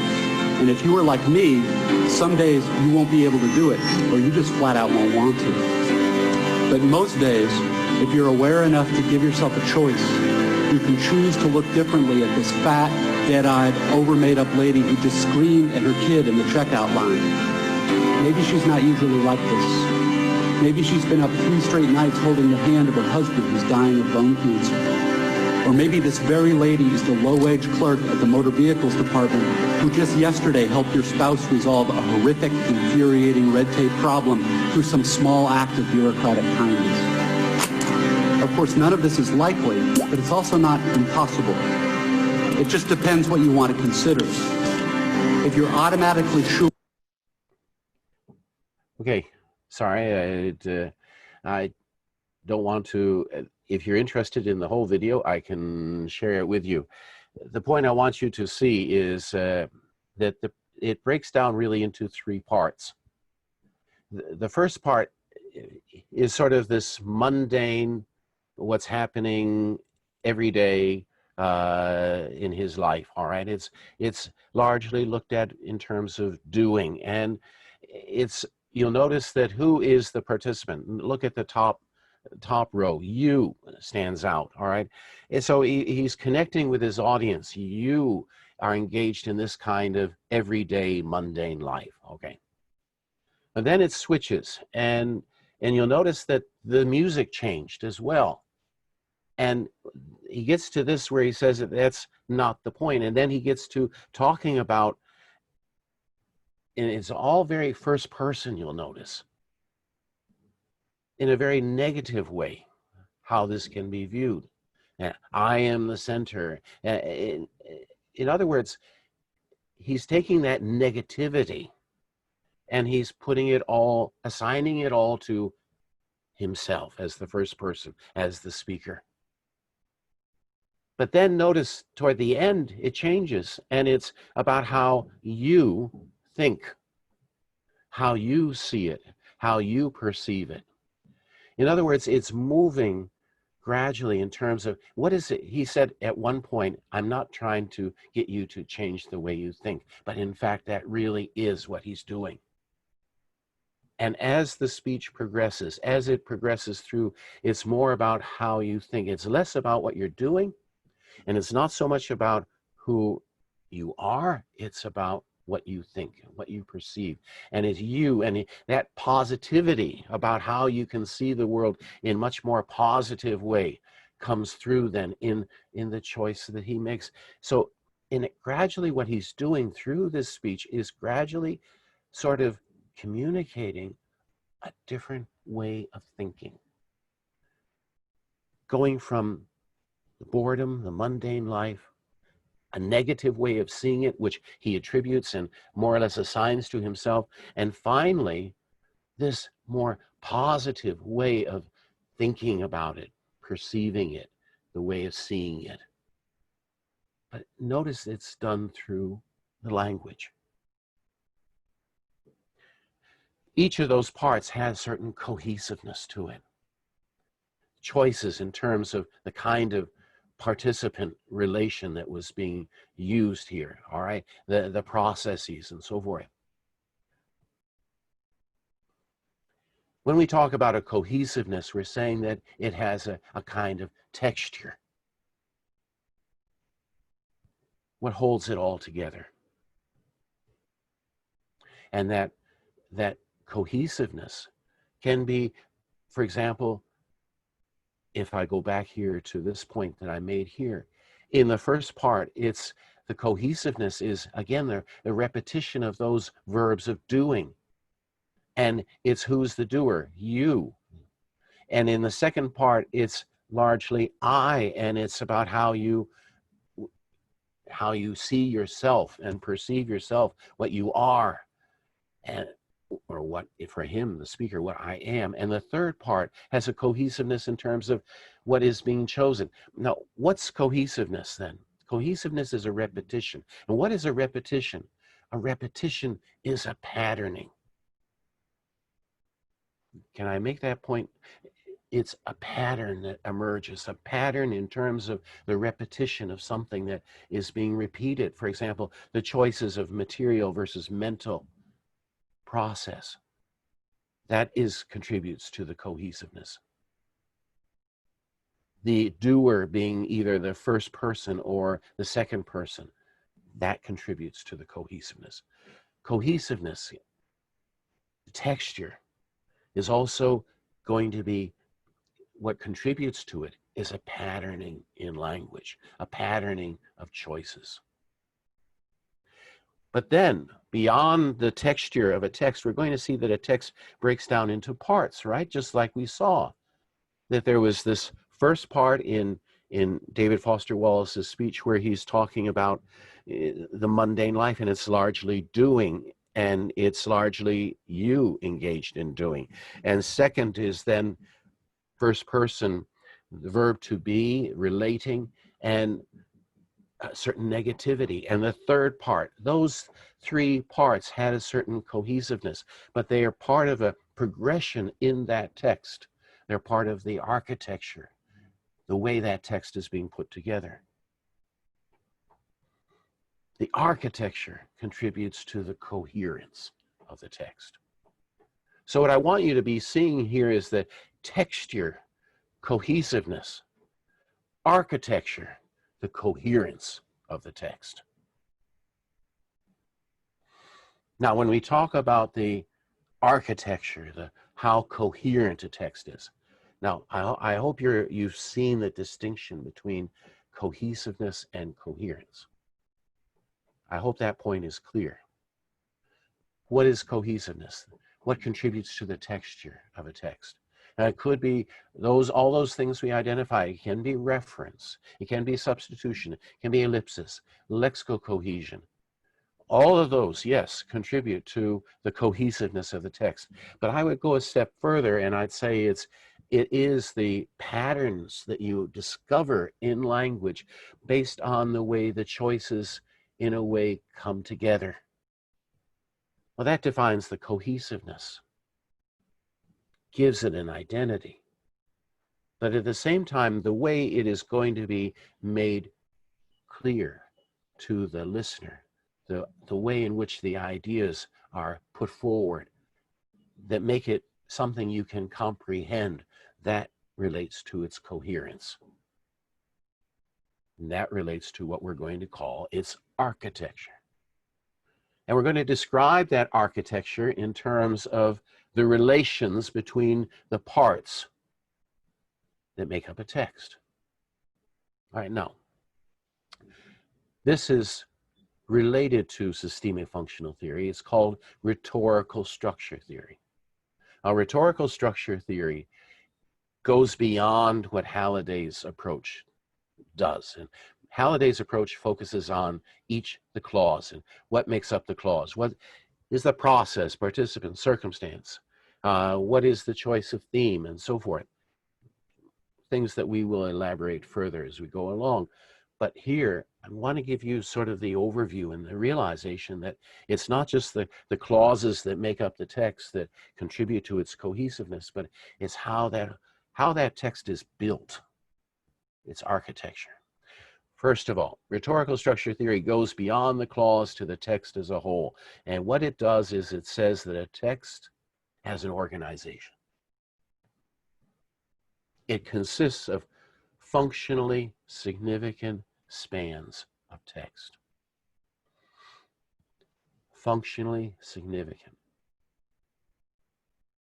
It means it makes meaning. It has a meaning. It has a significance. Functionally significant. It has a particular meaning. Within the range of the text as a whole, this particular part has a particular meaning that it contributes to the text as a whole. You got that? Now, The idea then being that in a text, there is a unity. All these various parts, each of them contributing their meaning. Well, they're all unified. And what unifies them? The writer's purpose. Remember, go back. What did we say is one of the properties of a text? It has intentionality. Remember, there's an intention of the writer. That intention gives a unity then to the text as a whole. So the various parts, they are contributing to a unified meaning, which can be attributed to that text. And just again, I go back to David Foster Wallace's speech. I'd say there are the three parts that make up the text. Each of them has their own sort of cohesiveness. Each of them has their own sort of texture. But each of those parts is all contributing to his overall intention, and his intention is to change the way you think. He says, I don't want to change the way you think. I've said this before. But that is exactly what he's doing and trying to do. He is trying to change the way we think. That is his purpose. That is his intention. All right, so these functionally significant spans of text. What's a span? Span is sort of a part of something, right? A length of something. Now, there's an organization. Various parts. They all contribute their meaning. There is a sense of unity to which they all belong. But the point being that then these parts are sort of smaller into larger, into ever larger until we get to the text as a whole. It's a hierarchy. Elementary parts composed into larger parts. And the same way we describe it at the sort of top end is going to be the same way we describe it at the bottom end. It is a hierarchy. Now let's illustrate this with an example. In this letter in a student newspaper, it's a letter to the editor. Right, so it is a text. We recognize it right away as a letter. All right, dear editor. And the person is commenting about an article that they saw in that student newspaper. And what they're saying is that, okay, let's read it. Regarding Megan Durham's April 30th column, Job Seekers Beware, Scams Target Rookies. Though I found Megan's column informative and topical, a few aspects troubled me. First, Megan says, it doesn't hurt to keep your social security number and date of birth off your resume. Megan is drastically understating her point. Job seekers should under no circumstances include their social security number on their resume. To do so is to invite identity theft. Secondly, Megan advises, be careful of any job opportunity that requires you to give money. You're only interested in jobs that give you money, after all. I cannot think of any reason why a reputable employer would ask for money. Job seekers should not only be careful of such an inquiry, they should report the scam. In addition, I felt Megan neglected to mention the job seeker's best friend, UCSD, that's University of California, San Diego, own alumni association, which gives UCSD students and alumni access to job postings, networking events, other invaluable resources targeted to UCSD students. The leads you will generate through the Alumni Association are much more reputable and valuable than the mixed bag of scammers, temp agencies, and others you will find in websites such as monster.com. Okay, that's the article. Is it a text? Yes, it's a text. Is there an intention? Yes, the intention is to complain about this article, find fault with it. Is it sort of cohesive? Yes, there are certain elements of it that we would identify as elements of cohesiveness. Informative? Certainly informative. Does it fit with other kinds of letters? Yes, perhaps other letters to the editor complaining about articles and so forth. Okay, but now let's take another look at it in the sense of its architecture. Though I found Megan's column informative and topical, a few aspects troubled me. That's sort of the topic sentence, all right? You're going to elaborate it now in what you see in the blue box. Already we see the hierarchy. And we have our three elements, first, secondly, in addition. Again, we see the hierarchy. So there is a hierarchy. And what we're going to say then is that all of these elements then are somehow related one to the other. And the list of relations is a finite set. There's only a limited number of possible relations that can exist between the parts that make up the text. What are those relations? Some of them will be asymmetrical. Some of them will be symmetrical. We will talk more in detail about each of these, all right, kinds of relations. But let me illustrate a bit. All right, so it begins. Though I found Megan's column informative and topical, a few aspects troubled me. First, secondly, in addition. All right, so that first part there, though I found Megan's column informative and topical, a few aspects troubled me. That's sort of the main idea, all right? She's stating her opinion, all right? So we'll say that that's the main idea. And then the rest of it, paragraphs 2, 3, and 4, are all elaborating on what troubled her, okay?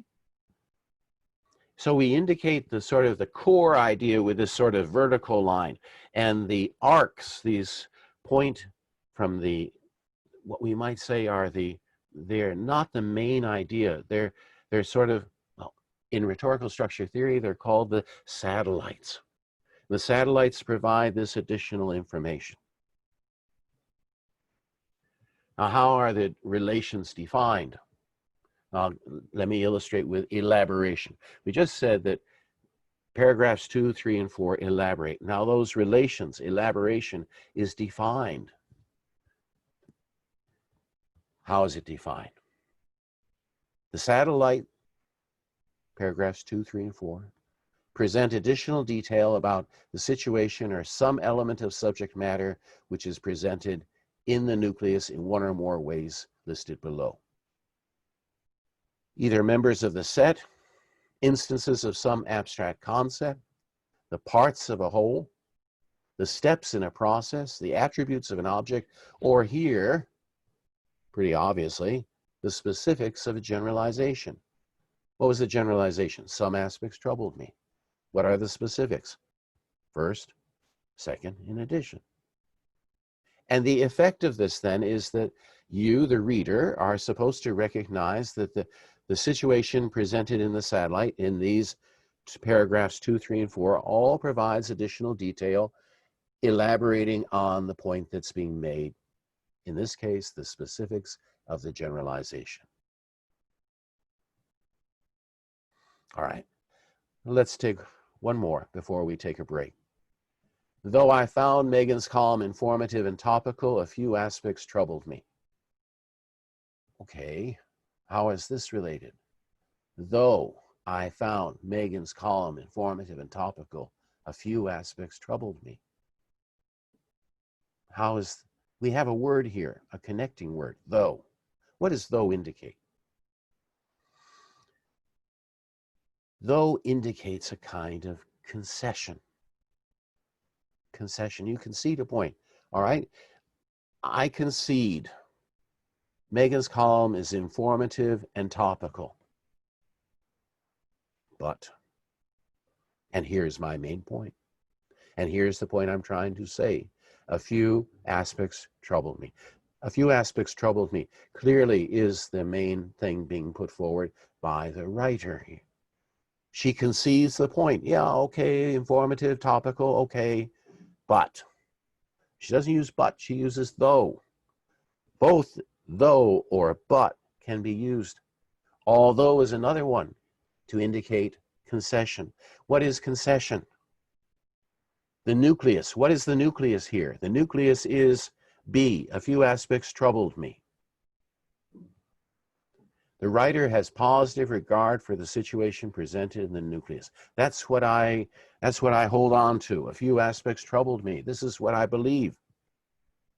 What's the satellite? The writer is not claiming that the situation presented in the satellite does not hold. I'm not saying that it wasn't informative and topical. I'm admitting that. I'm allowing that. The whole point then is for you, the reader, to have positive regard for the point I'm making here. And that is, a few aspects troubled me.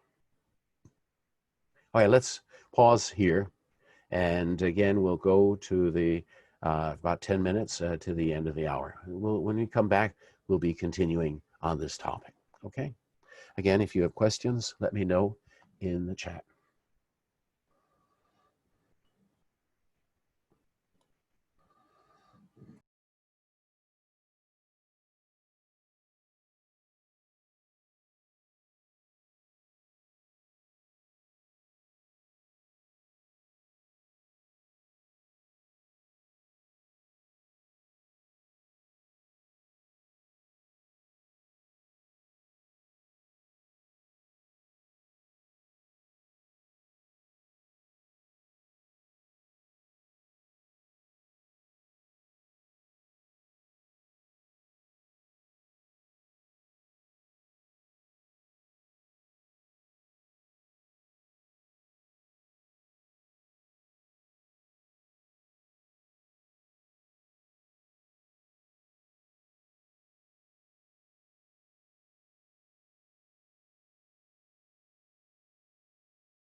Okay, I think we're ready to resume.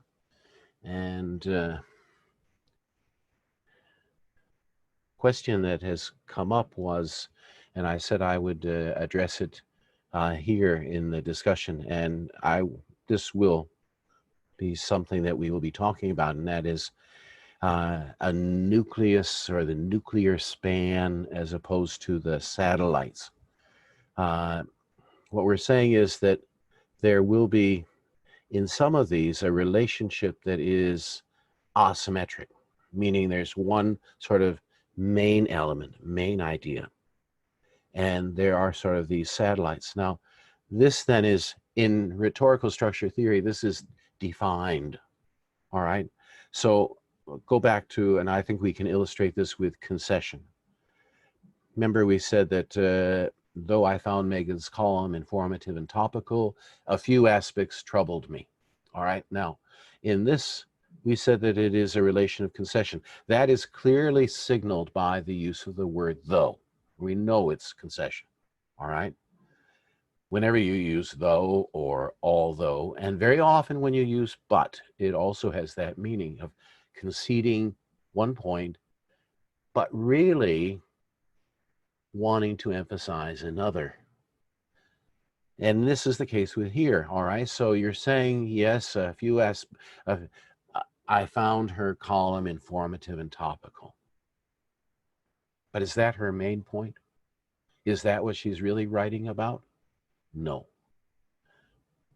And so when it comes to the relationship that is being defined here, concession, what we're saying is that there's one part of this, you have, in a relationship, you have two spans that are related. You have two parts. They could be equally clauses or they could be paragraphs. It depends on where you are in the hierarchy, all right? And here we're talking about within one sentence, we're talking about two clauses, all right?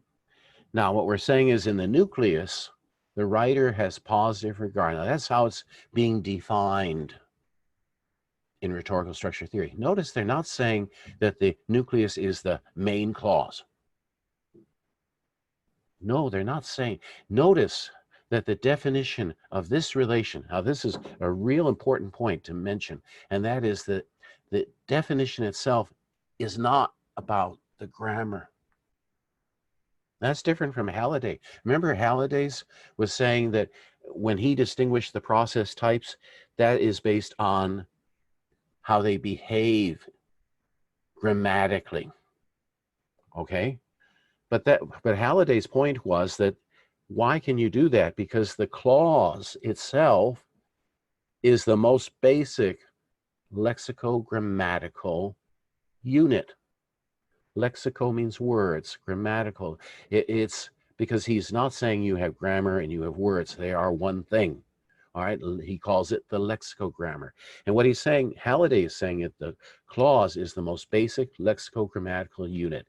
At that level of the clause, you have ideational meaning, you have interpersonal meaning, you have textual meaning, and all of them are encapsulated there within the clause. And they are realized grammatically. Okay.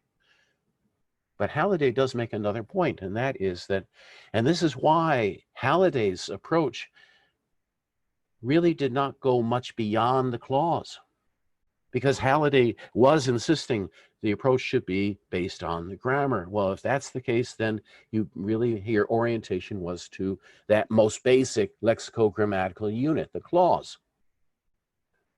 So Halliday said the text itself is a unit of meaning. The text is a unit of meaning. It is a semantic unit that can be described, can be analyzed in terms of meaning. The grammar itself is in the clauses. The text itself is a unit of meaning. So now, when it comes to rhetorical structure theory, how do you define the relations? They are defined semantically. That's what that definition is. When you say the writer has positive regard for the situation presented in the nucleus, that's a semantic definition. That's not grammatical at all. And when you say the satellite is, the writer is not claiming that the situation presented in the satellite does not hold, well, that again is semantic. It's how you interpret it. But the point is, what is a text? A text is how you interpret it. That's why it is a unit of meaning. Now, what should be popping into your head right now is the idea, well, if you're saying that our analysis of text is a semantic unit, some unit of meaning, isn't that going to be very subjective? Isn't it going to be very much based on my interpretation? That's why. When we are looking at a text, we are looking at it in terms, first of all, within the text itself. A text is comprised of clauses. The clauses have a grammar. They are the realization of meaning through the grammar. So yes, our approach will be very much related to analyzing and looking at the clauses. When we get to looking at the text as a whole, when we get beyond, when we start looking at the architecture, now, I'm going to be making a point with you, and that is that, yes, indeed, it is interpretation.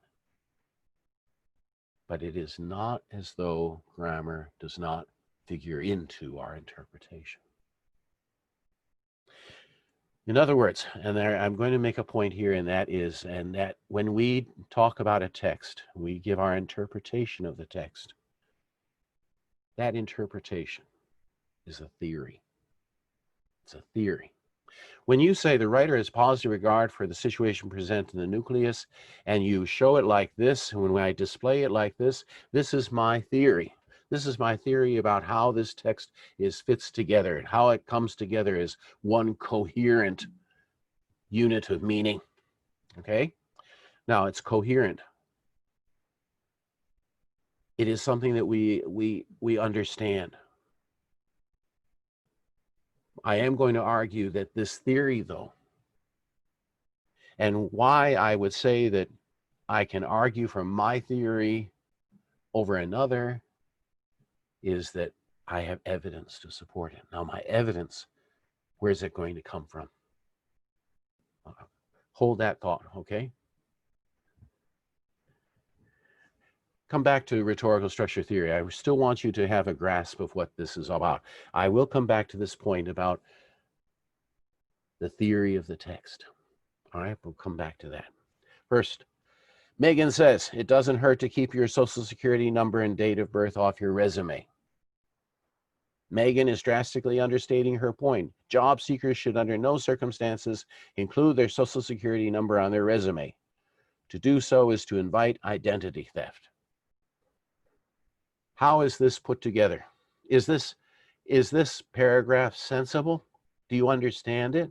Yes, you do. You know what it says. Now, deconstruct it. Take it apart. How do the various parts fit together to create that coherent message? First of all, Megan says this.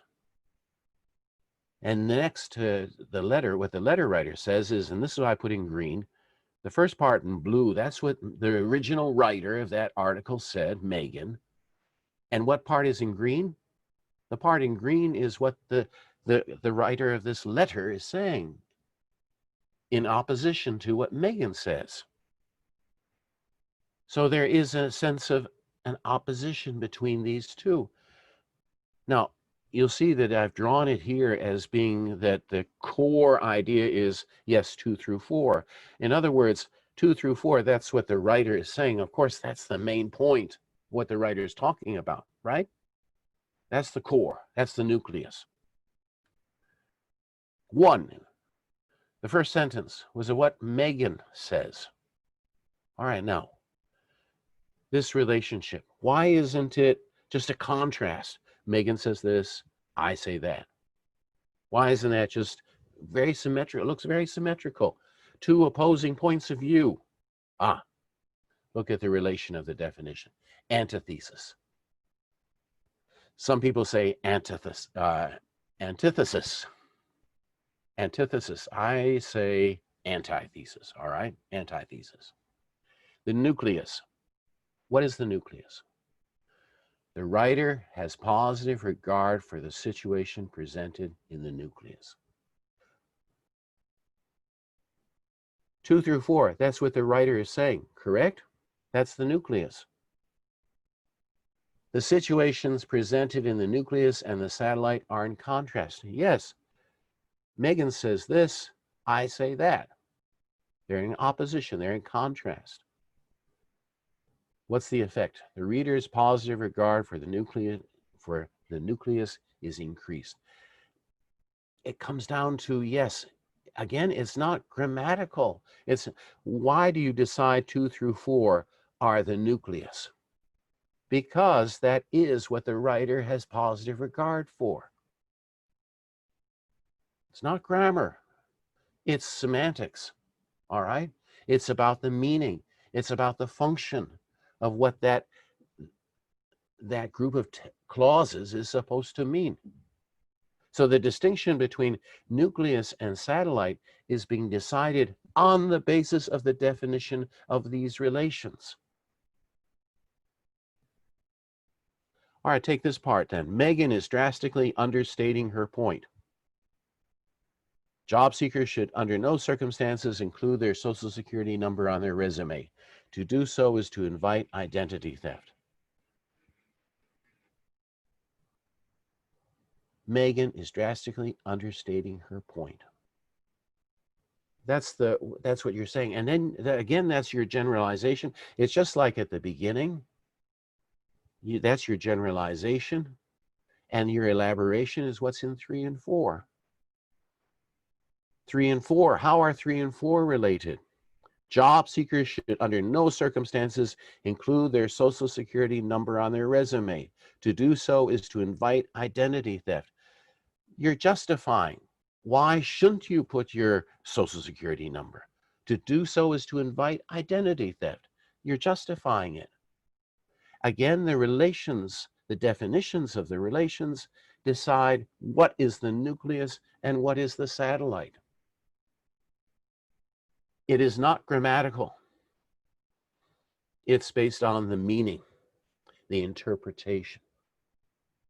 What does the writer have positive regard for? That's not a grammatical consideration. That is a semantic one.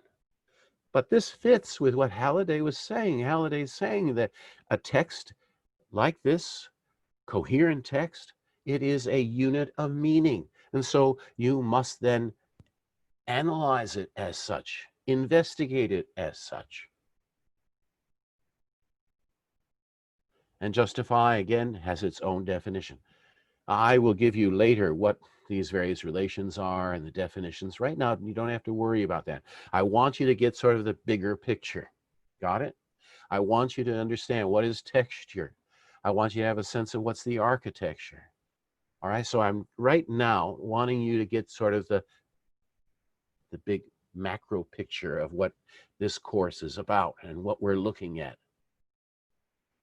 You see, ultimately, what I want you to be able to do is when you take a look at a text, I want you to have a sensitivity to what is contributing to the meaning of that text.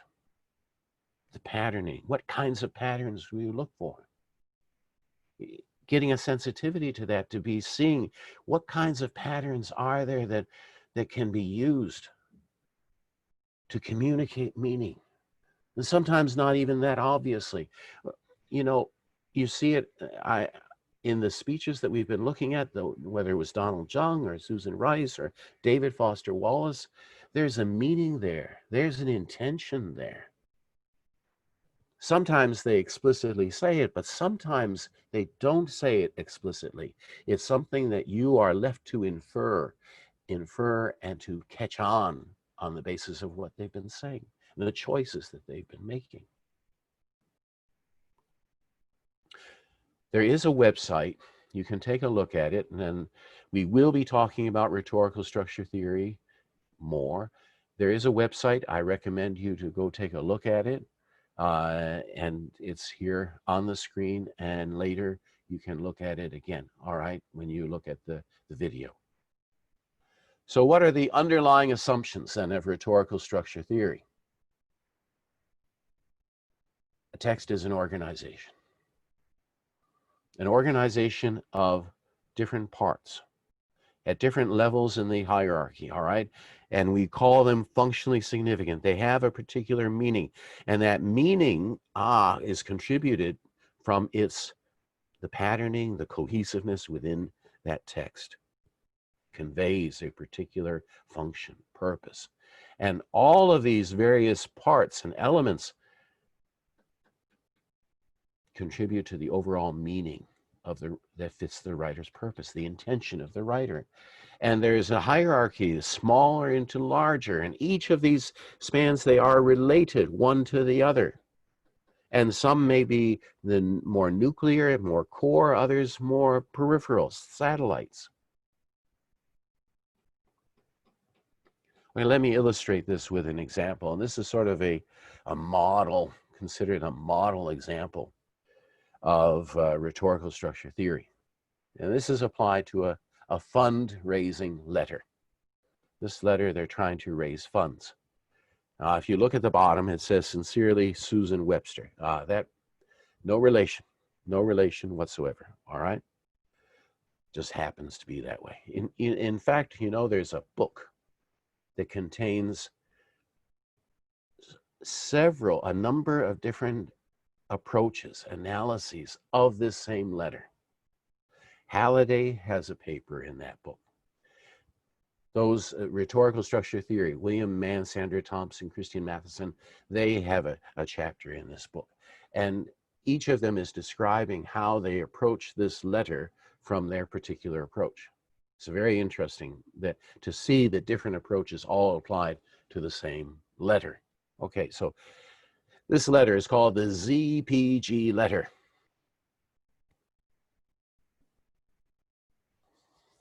Now, I'm not going to read the whole thing, okay? If you want, you can read it later. I want to highlight some points, all right? It begins like this. At 7 a.m. on October 25th, our phone started to ring. Calls jammed our switchboard all day. Staffers stayed late into the night, answering questions, talking with reporters from newspapers, radio stations, wire services, and TV stations in every part of the country. When we released the results of ZPG's 1985 urban stress test, we had no idea we get such an overwhelming response. And media and public reaction has been nothing short of incredible. How would you describe clauses 4 through 6? You know, it says C stands for clause, all right? So I'm ignoring the beginning part of that letter, all right? And I'm beginning at clause 4. What's theme? At 7 a.m., time. Okay, so it starts on time. And that carries over into clause 5. Now, where's the mention of time here? All day. What about 6? Staffers stayed late into the night. Again, toward the end. The focus, where's the focus? It begins, yes, it starts it off at 7 a.m., but the focus for the next 2 clauses is time. All day, into the night. It's chronological. It's telling a story. It's telling a story. It's a narrative. That's how that letter begins. It begins with a little story.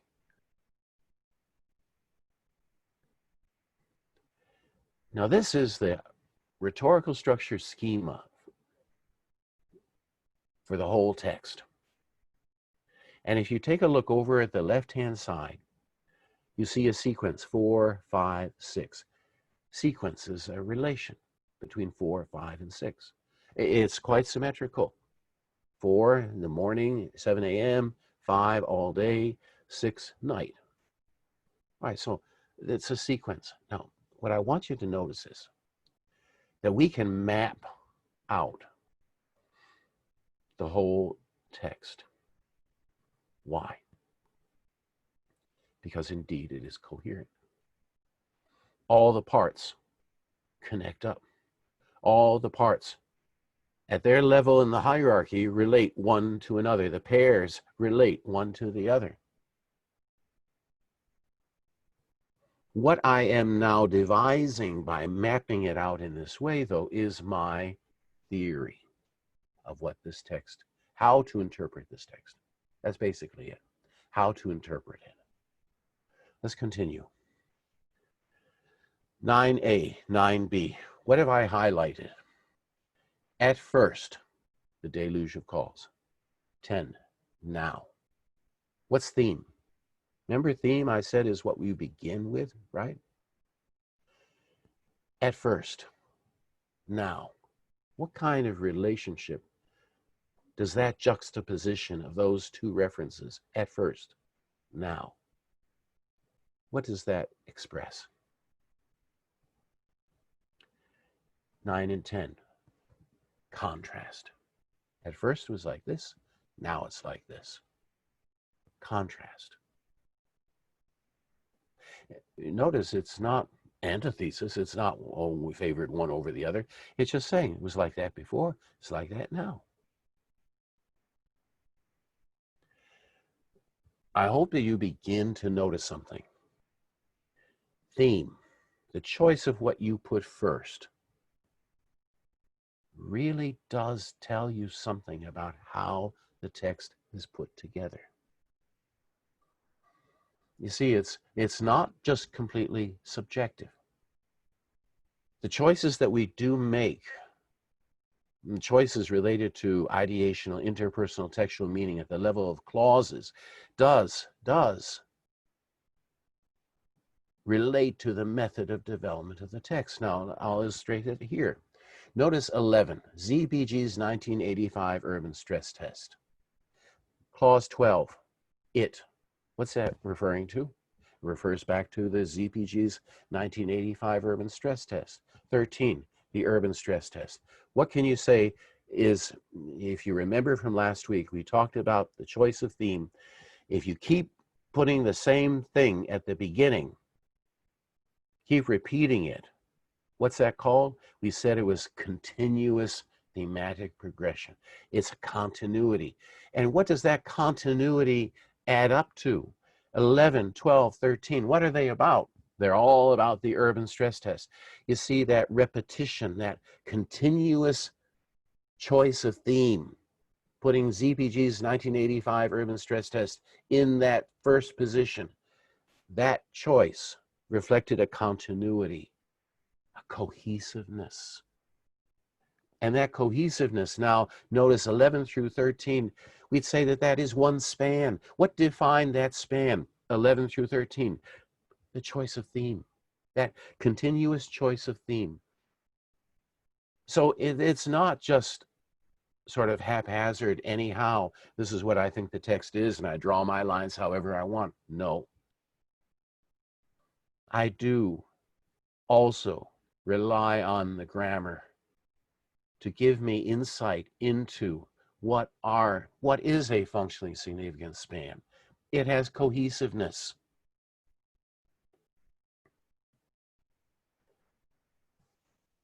"14, how does it begin? But to use it well." Now, what's the but mean here? What's the but? That but here is not just 13 and 14. Because why? We said 11, 12, 13 are all about the urban stress test. What's 14? Notice, 14 through 16, they are related one to the other. How are they done so? How is it done so? They are related by that word but. But, in other words, there is not just between clauses. That conjunction but is between 11, 12, and 13, that functionally significant span. And 14, 15, 16, that functionally significant span. Those two are related, and the word that is signaling that relationship is but.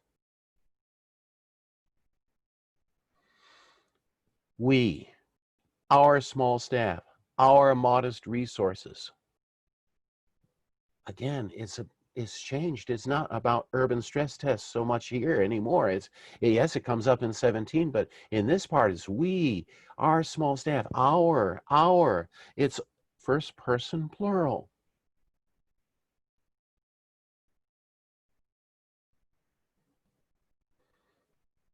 I want you to notice something. When we've drawn our lines like this, do you notice something? If we follow the vertical lines all the way down to the end, what do we get? What we get to is the core. The idea of mapping this out is so that we can identify what, yes, is the coherent structuring, but having done so, we can also identify the core element. We can drill down to what is the core element within the text. And here, the way we have mapped it, we would, and my point is this, yes, that is a theory. Yes, it is backed up by the evidence that we can talk about, choices of theme. Yes, that has figured prominently in our discussion. We come up with this map, and what we can do with this map is that we can drill down then to what is the core message that's being conveyed. And what is the core message? Our small staff is being swamped with requests for more information, and our modest resources are being stretched to the limit. Why is that the core for this part here? Because why do they want you to give money? They will, what you will be impressed with is that they're working so hard and their resources are so limited. You see the point? It's motivation. When we come to the end, all right, I'm going to skip this part over here. When you come to 22, please make a special contribution to zero population growth today. That's the whole point of the letter, right? That's the point of the letter. What, though, then is 4 through 21? 4 through 21 is the motivation. Why give them the money? What are they doing in 22? What they're doing in 22 is stressing the point is that they are swamped, their resources are limited. Please give them money.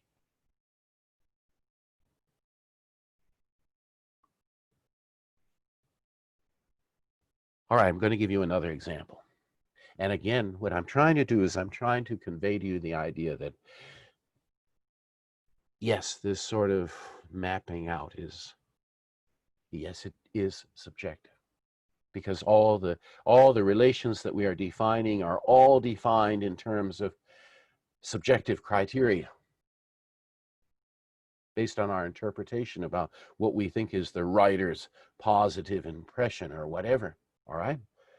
What the writer wants you to have positive regard for is the reader. Well, my point is, though, that there are linguistic signals. There's linguistic evidence that I can use to argue for my theory about what that text, how that text comes to mean what it does. All right, let's take this, and I take another example here. And I think I will stop after I've done this example. This letter, this email, sorry, it's an email. When Barack Obama began running for president so many years ago, I signed up to receive information from his campaign. So thereafter, I began to get a lot of emails. I still do. Every day, I have so many emails from the Democratic Party for Biden and so forth. Well, anyways, sorry, signed up. And so you can see that this email is addressed to me. All right. Now, what's the purpose of the email? Well, you can go down to 15. And what do you see? Will you make an online donation of $25 right now? Yes, it's a fundraising email. All right, so I think it's good carryover from our fundraising letter. Well, this email, though, came in 3 parts. The second part, clauses 16 through 21. Notice again, make an online donation of $25 now to show you're willing to fight for this.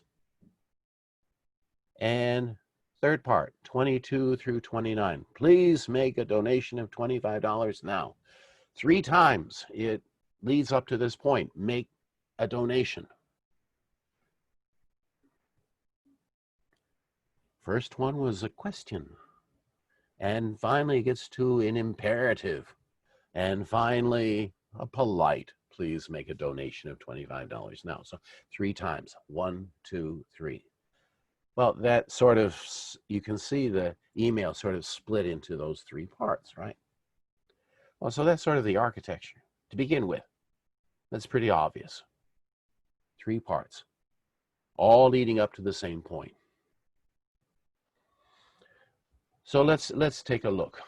And what we're going to do is we're going to try to do an analysis, not of the whole thing, but just of part of it, all right? And I'll skip to this one here. We're going to take a short one, all right? The middle one, 16 through 21. All right, now I have to give you a bit of background historically at that time. Obama was not yet the choice of the Democratic Party to run as president. He was competing with Hillary Clinton. And when they go through this political process, there are what we call primaries. Every state, the party, those in that particular party can vote to determine who they want to put forward as their candidate of choice. So every state, of the 50 states, every state, they have a primary early on that they vote for, and they send delegates to the convention and decide the candidate. So I was coming down to the end of that primary season, so to speak. And Obama had been doing very well. He looked to be the clear winner over Hillary Clinton. And so the big thing became, why doesn't Hillary drop out? All right. Why does she continue? Well, when this email was sent out, it was after a selection of a few states. And, well, Clinton hadn't done poorly. She did well in those few states. So this email comes out after this sort of resurrection of Clinton, all right? And it begins here. The chatter among pundits may have gotten better for the Clinton campaign after last night. But, okay, by failing to cut into our lead, the math and their chances of winning got considerably worse. In other words, what they're saying, the Obama campaign is saying, okay, she did all right. That doesn't that sound like concession? All right, she did all right, but not good enough. 17, today we still have a lead of more than 150 delegates, and there are only 611 pledged delegates left to win in the upcoming contest. By a week from today, notice the sequence of time in the theme choice. We will have competed in Wyoming and Mississippi. 2 more states and 45 more delegates will be off the table. But if Senator Clinton wants to continue this, let's show that we're ready. Make an online donation of $25 now to show that you're willing to fight for this. All right, now, what is the architecture of this? How does it map out in rhetorical structure theory? First of all, the obvious one, the motivation. Make an online donation of $25 now. 21 is an imperative. By definition, what comes before it is the motivation, why you should do it. Why should you make an online donation? All right, so 16 through 20, that's obvious given the nature of the text. All right, given the genre that it is, fundraising, there is an element of motivation. All right, now look at just look at that one sentence. So make an online donation of $25 now to show you're willing to fight for this. To show. That's when you use the verb to infinitive form of the verb, that expresses purpose. Oh, so yeah, I'm looking at the grammar. The grammar is giving me some signals here. To show, the to infinitive, purpose. So I can identify B and C as related to A by the relation of purpose. Now, the whole thing, 16 through 19, well, that whole thing is about this, whether or not she has enough delegates and whether she can win or not. But, no matter how hopeless it is, but, concession. If is another conjunction, which expresses the idea of condition. Do you see that how we are mapping it so far, everything has been indicated by the grammar. Okay, we have elaboration here. We could argue the point. There's nothing specifically in the grammar, in the wording that tells me such, but I sort of can see that. It got considerably worse. How? And then they explain it. Again, we have that first but by failing. That was also concession. And we have a sequence today, by a week from day. Theme is showing me the sequence and so forth. We have and, which expresses a joint conjunction relationship. We have, again, elaboration. By failing. Again, the use of by with the verb ing expresses the means to an end, expresses another relation. I hope you're seeing the point. Yes, what I'm mapping out is my theory. But my theory, I have linguistic evidence, grammatical evidence to support why I draw the lines the way I do. It isn't just subjective. It is also based on the signals that are being sent by the grammar. And so what is our major thrust here? It is to make an online donation of $25 now. And for that first part, 16 through 20, let's show that we're ready. Okay, I'm mapping it out. My mapping it shows me what is the core elements of that text. My mapping is my theory of the text, and my theory of the text is based on grammatical evidence. All right, now let's take another example. Now this example, I want you to try. 23, 24, 25. 3 sentences. I want you to go through with me. How is this put together the way it is? How would we map this out? Let me read it. We can either take on John McCain with a candidate who's already united Republicans and independents against us, or we can do it with a campaign that's united Americans from all parties around a common purpose. 24. We can debate John McCain about who can clean up Washington by nominating a candidate who's taken more money from lobbyists than he has. Or we can do it with a campaign that hasn't taken a dime of their money because we've been funded by you. And 25, we can present the American people with a candidate who stood shoulder to shoulder with McCain on the worst foreign policy disaster of our generation. Or we can nominate someone who opposed the war in Iraq from the beginning and will not support a march to war with Iran. Do you notice some things here? Well, you notice at 23, 24, 25, we can.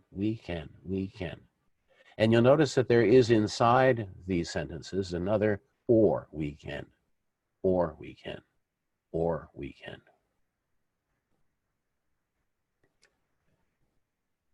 there is a sort of patterning here that becomes pretty obvious.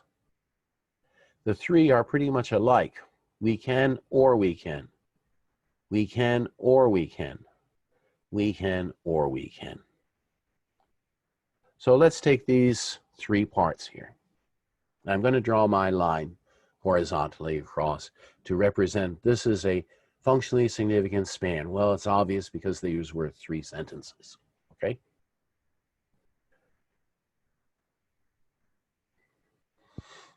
I'm going to capture the fact that we have an we can or we can. And I'm going to draw the lines here like that. We have 23A and 23B. That's easy. 24A and B. 24B was by nominating a candidate. 25A, we can or we can, and there was an and there, right? In B and C. So the 24A and B, that was A and B. The relationship is means. And how is that signaled? 24B, by nominating a candidate. We have conjunction, very obviously, between 25B and C. So far, pretty obvious, all right? I'd say it's a pretty obvious schematic picture that we've represented here of what we see, all right? So, and you could argue that those symmetrical A, B, and so forth are or, and the same theme, okay, is repeated. So very symmetrical, very symmetrical. All right, so are we happy with this? But remember that relation, antithesis or antithesis, however you want to say it, all right? What is the definition of the relation here? Nucleus. What's the nucleus? Writer has positive regard for the situation presented in the nucleus. In these pairs that we have here, all right, A and B, 24A, B, and then C. In terms of the writer's idea, are they equal? Does the writer have positive regard for both sides? Is the regard that the writer has the same? Yes, they're in contrast, clearly in contrast. But does the writer favor one over the other? Go back here. If I say 23A, now obviously it's Obama and Clinton, right? What part is in blue? I've put one part which is in black and one part which is in blue, and we have or that separates them. Look at it for a moment. Who's Hillary? Who's Obama?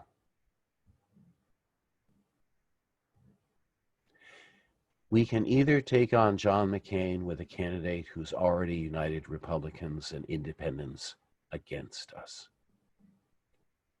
or we can do it with a campaign that's united Americans from all parties around a common purpose. Well, I think Obama's blue. Uniting, common. Those are good, positive words, okay? They convey a positive feeling. The other one, we can take on John McCain, a candidate who's united Republicans and independents against us. Divisive. The one is divisive. The one is uniting. Okay, 24.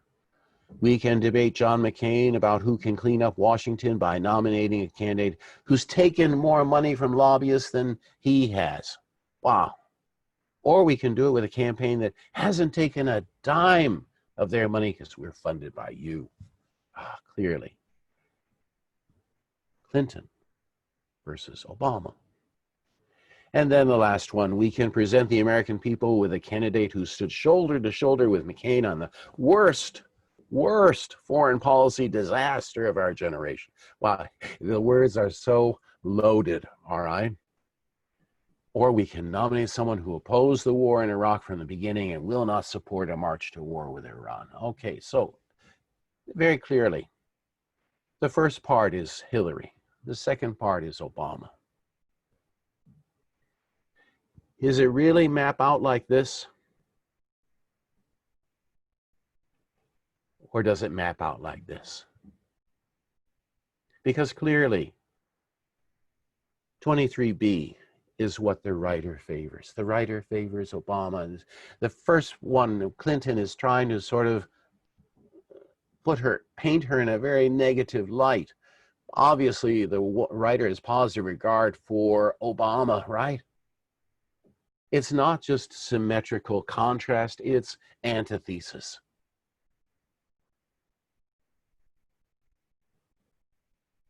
How do I decide that? In many cases, it was the wording, the choices of words. The words themselves are loaded. They're loaded with a certain meaning, a connotative meaning, not a denotative meaning, a connotative meaning that you feel, you respond to. The one is divisive. The one is disaster, worst. The other is uniting. That's how we're mapping it out. All right, as I said, I'm going to stop here. We're already nearly to the hour, and I hope that you're beginning to get a picture of what the kinds of things we're going to be doing.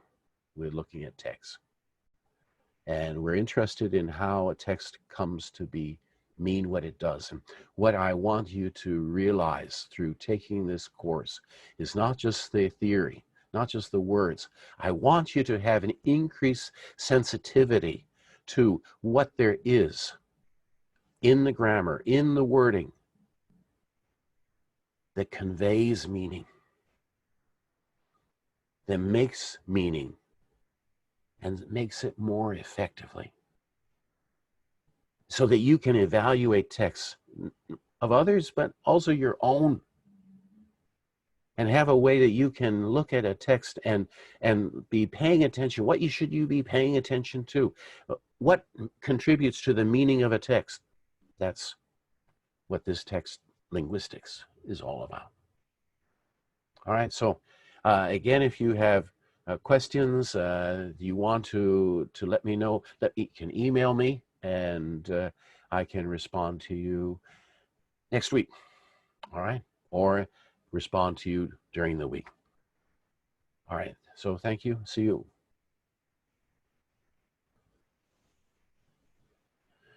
Oh, yeah, I just noticed a chat about because I didn't include some of the slides because I wanted you to be thinking about it, all right, not give you the answers. I'll give you an updated PPT, PDF version that contains the answers too, okay? I'll do that. Okay, see you all next week. I'll also upload the video as I did to my YouTube channel. Bye-bye.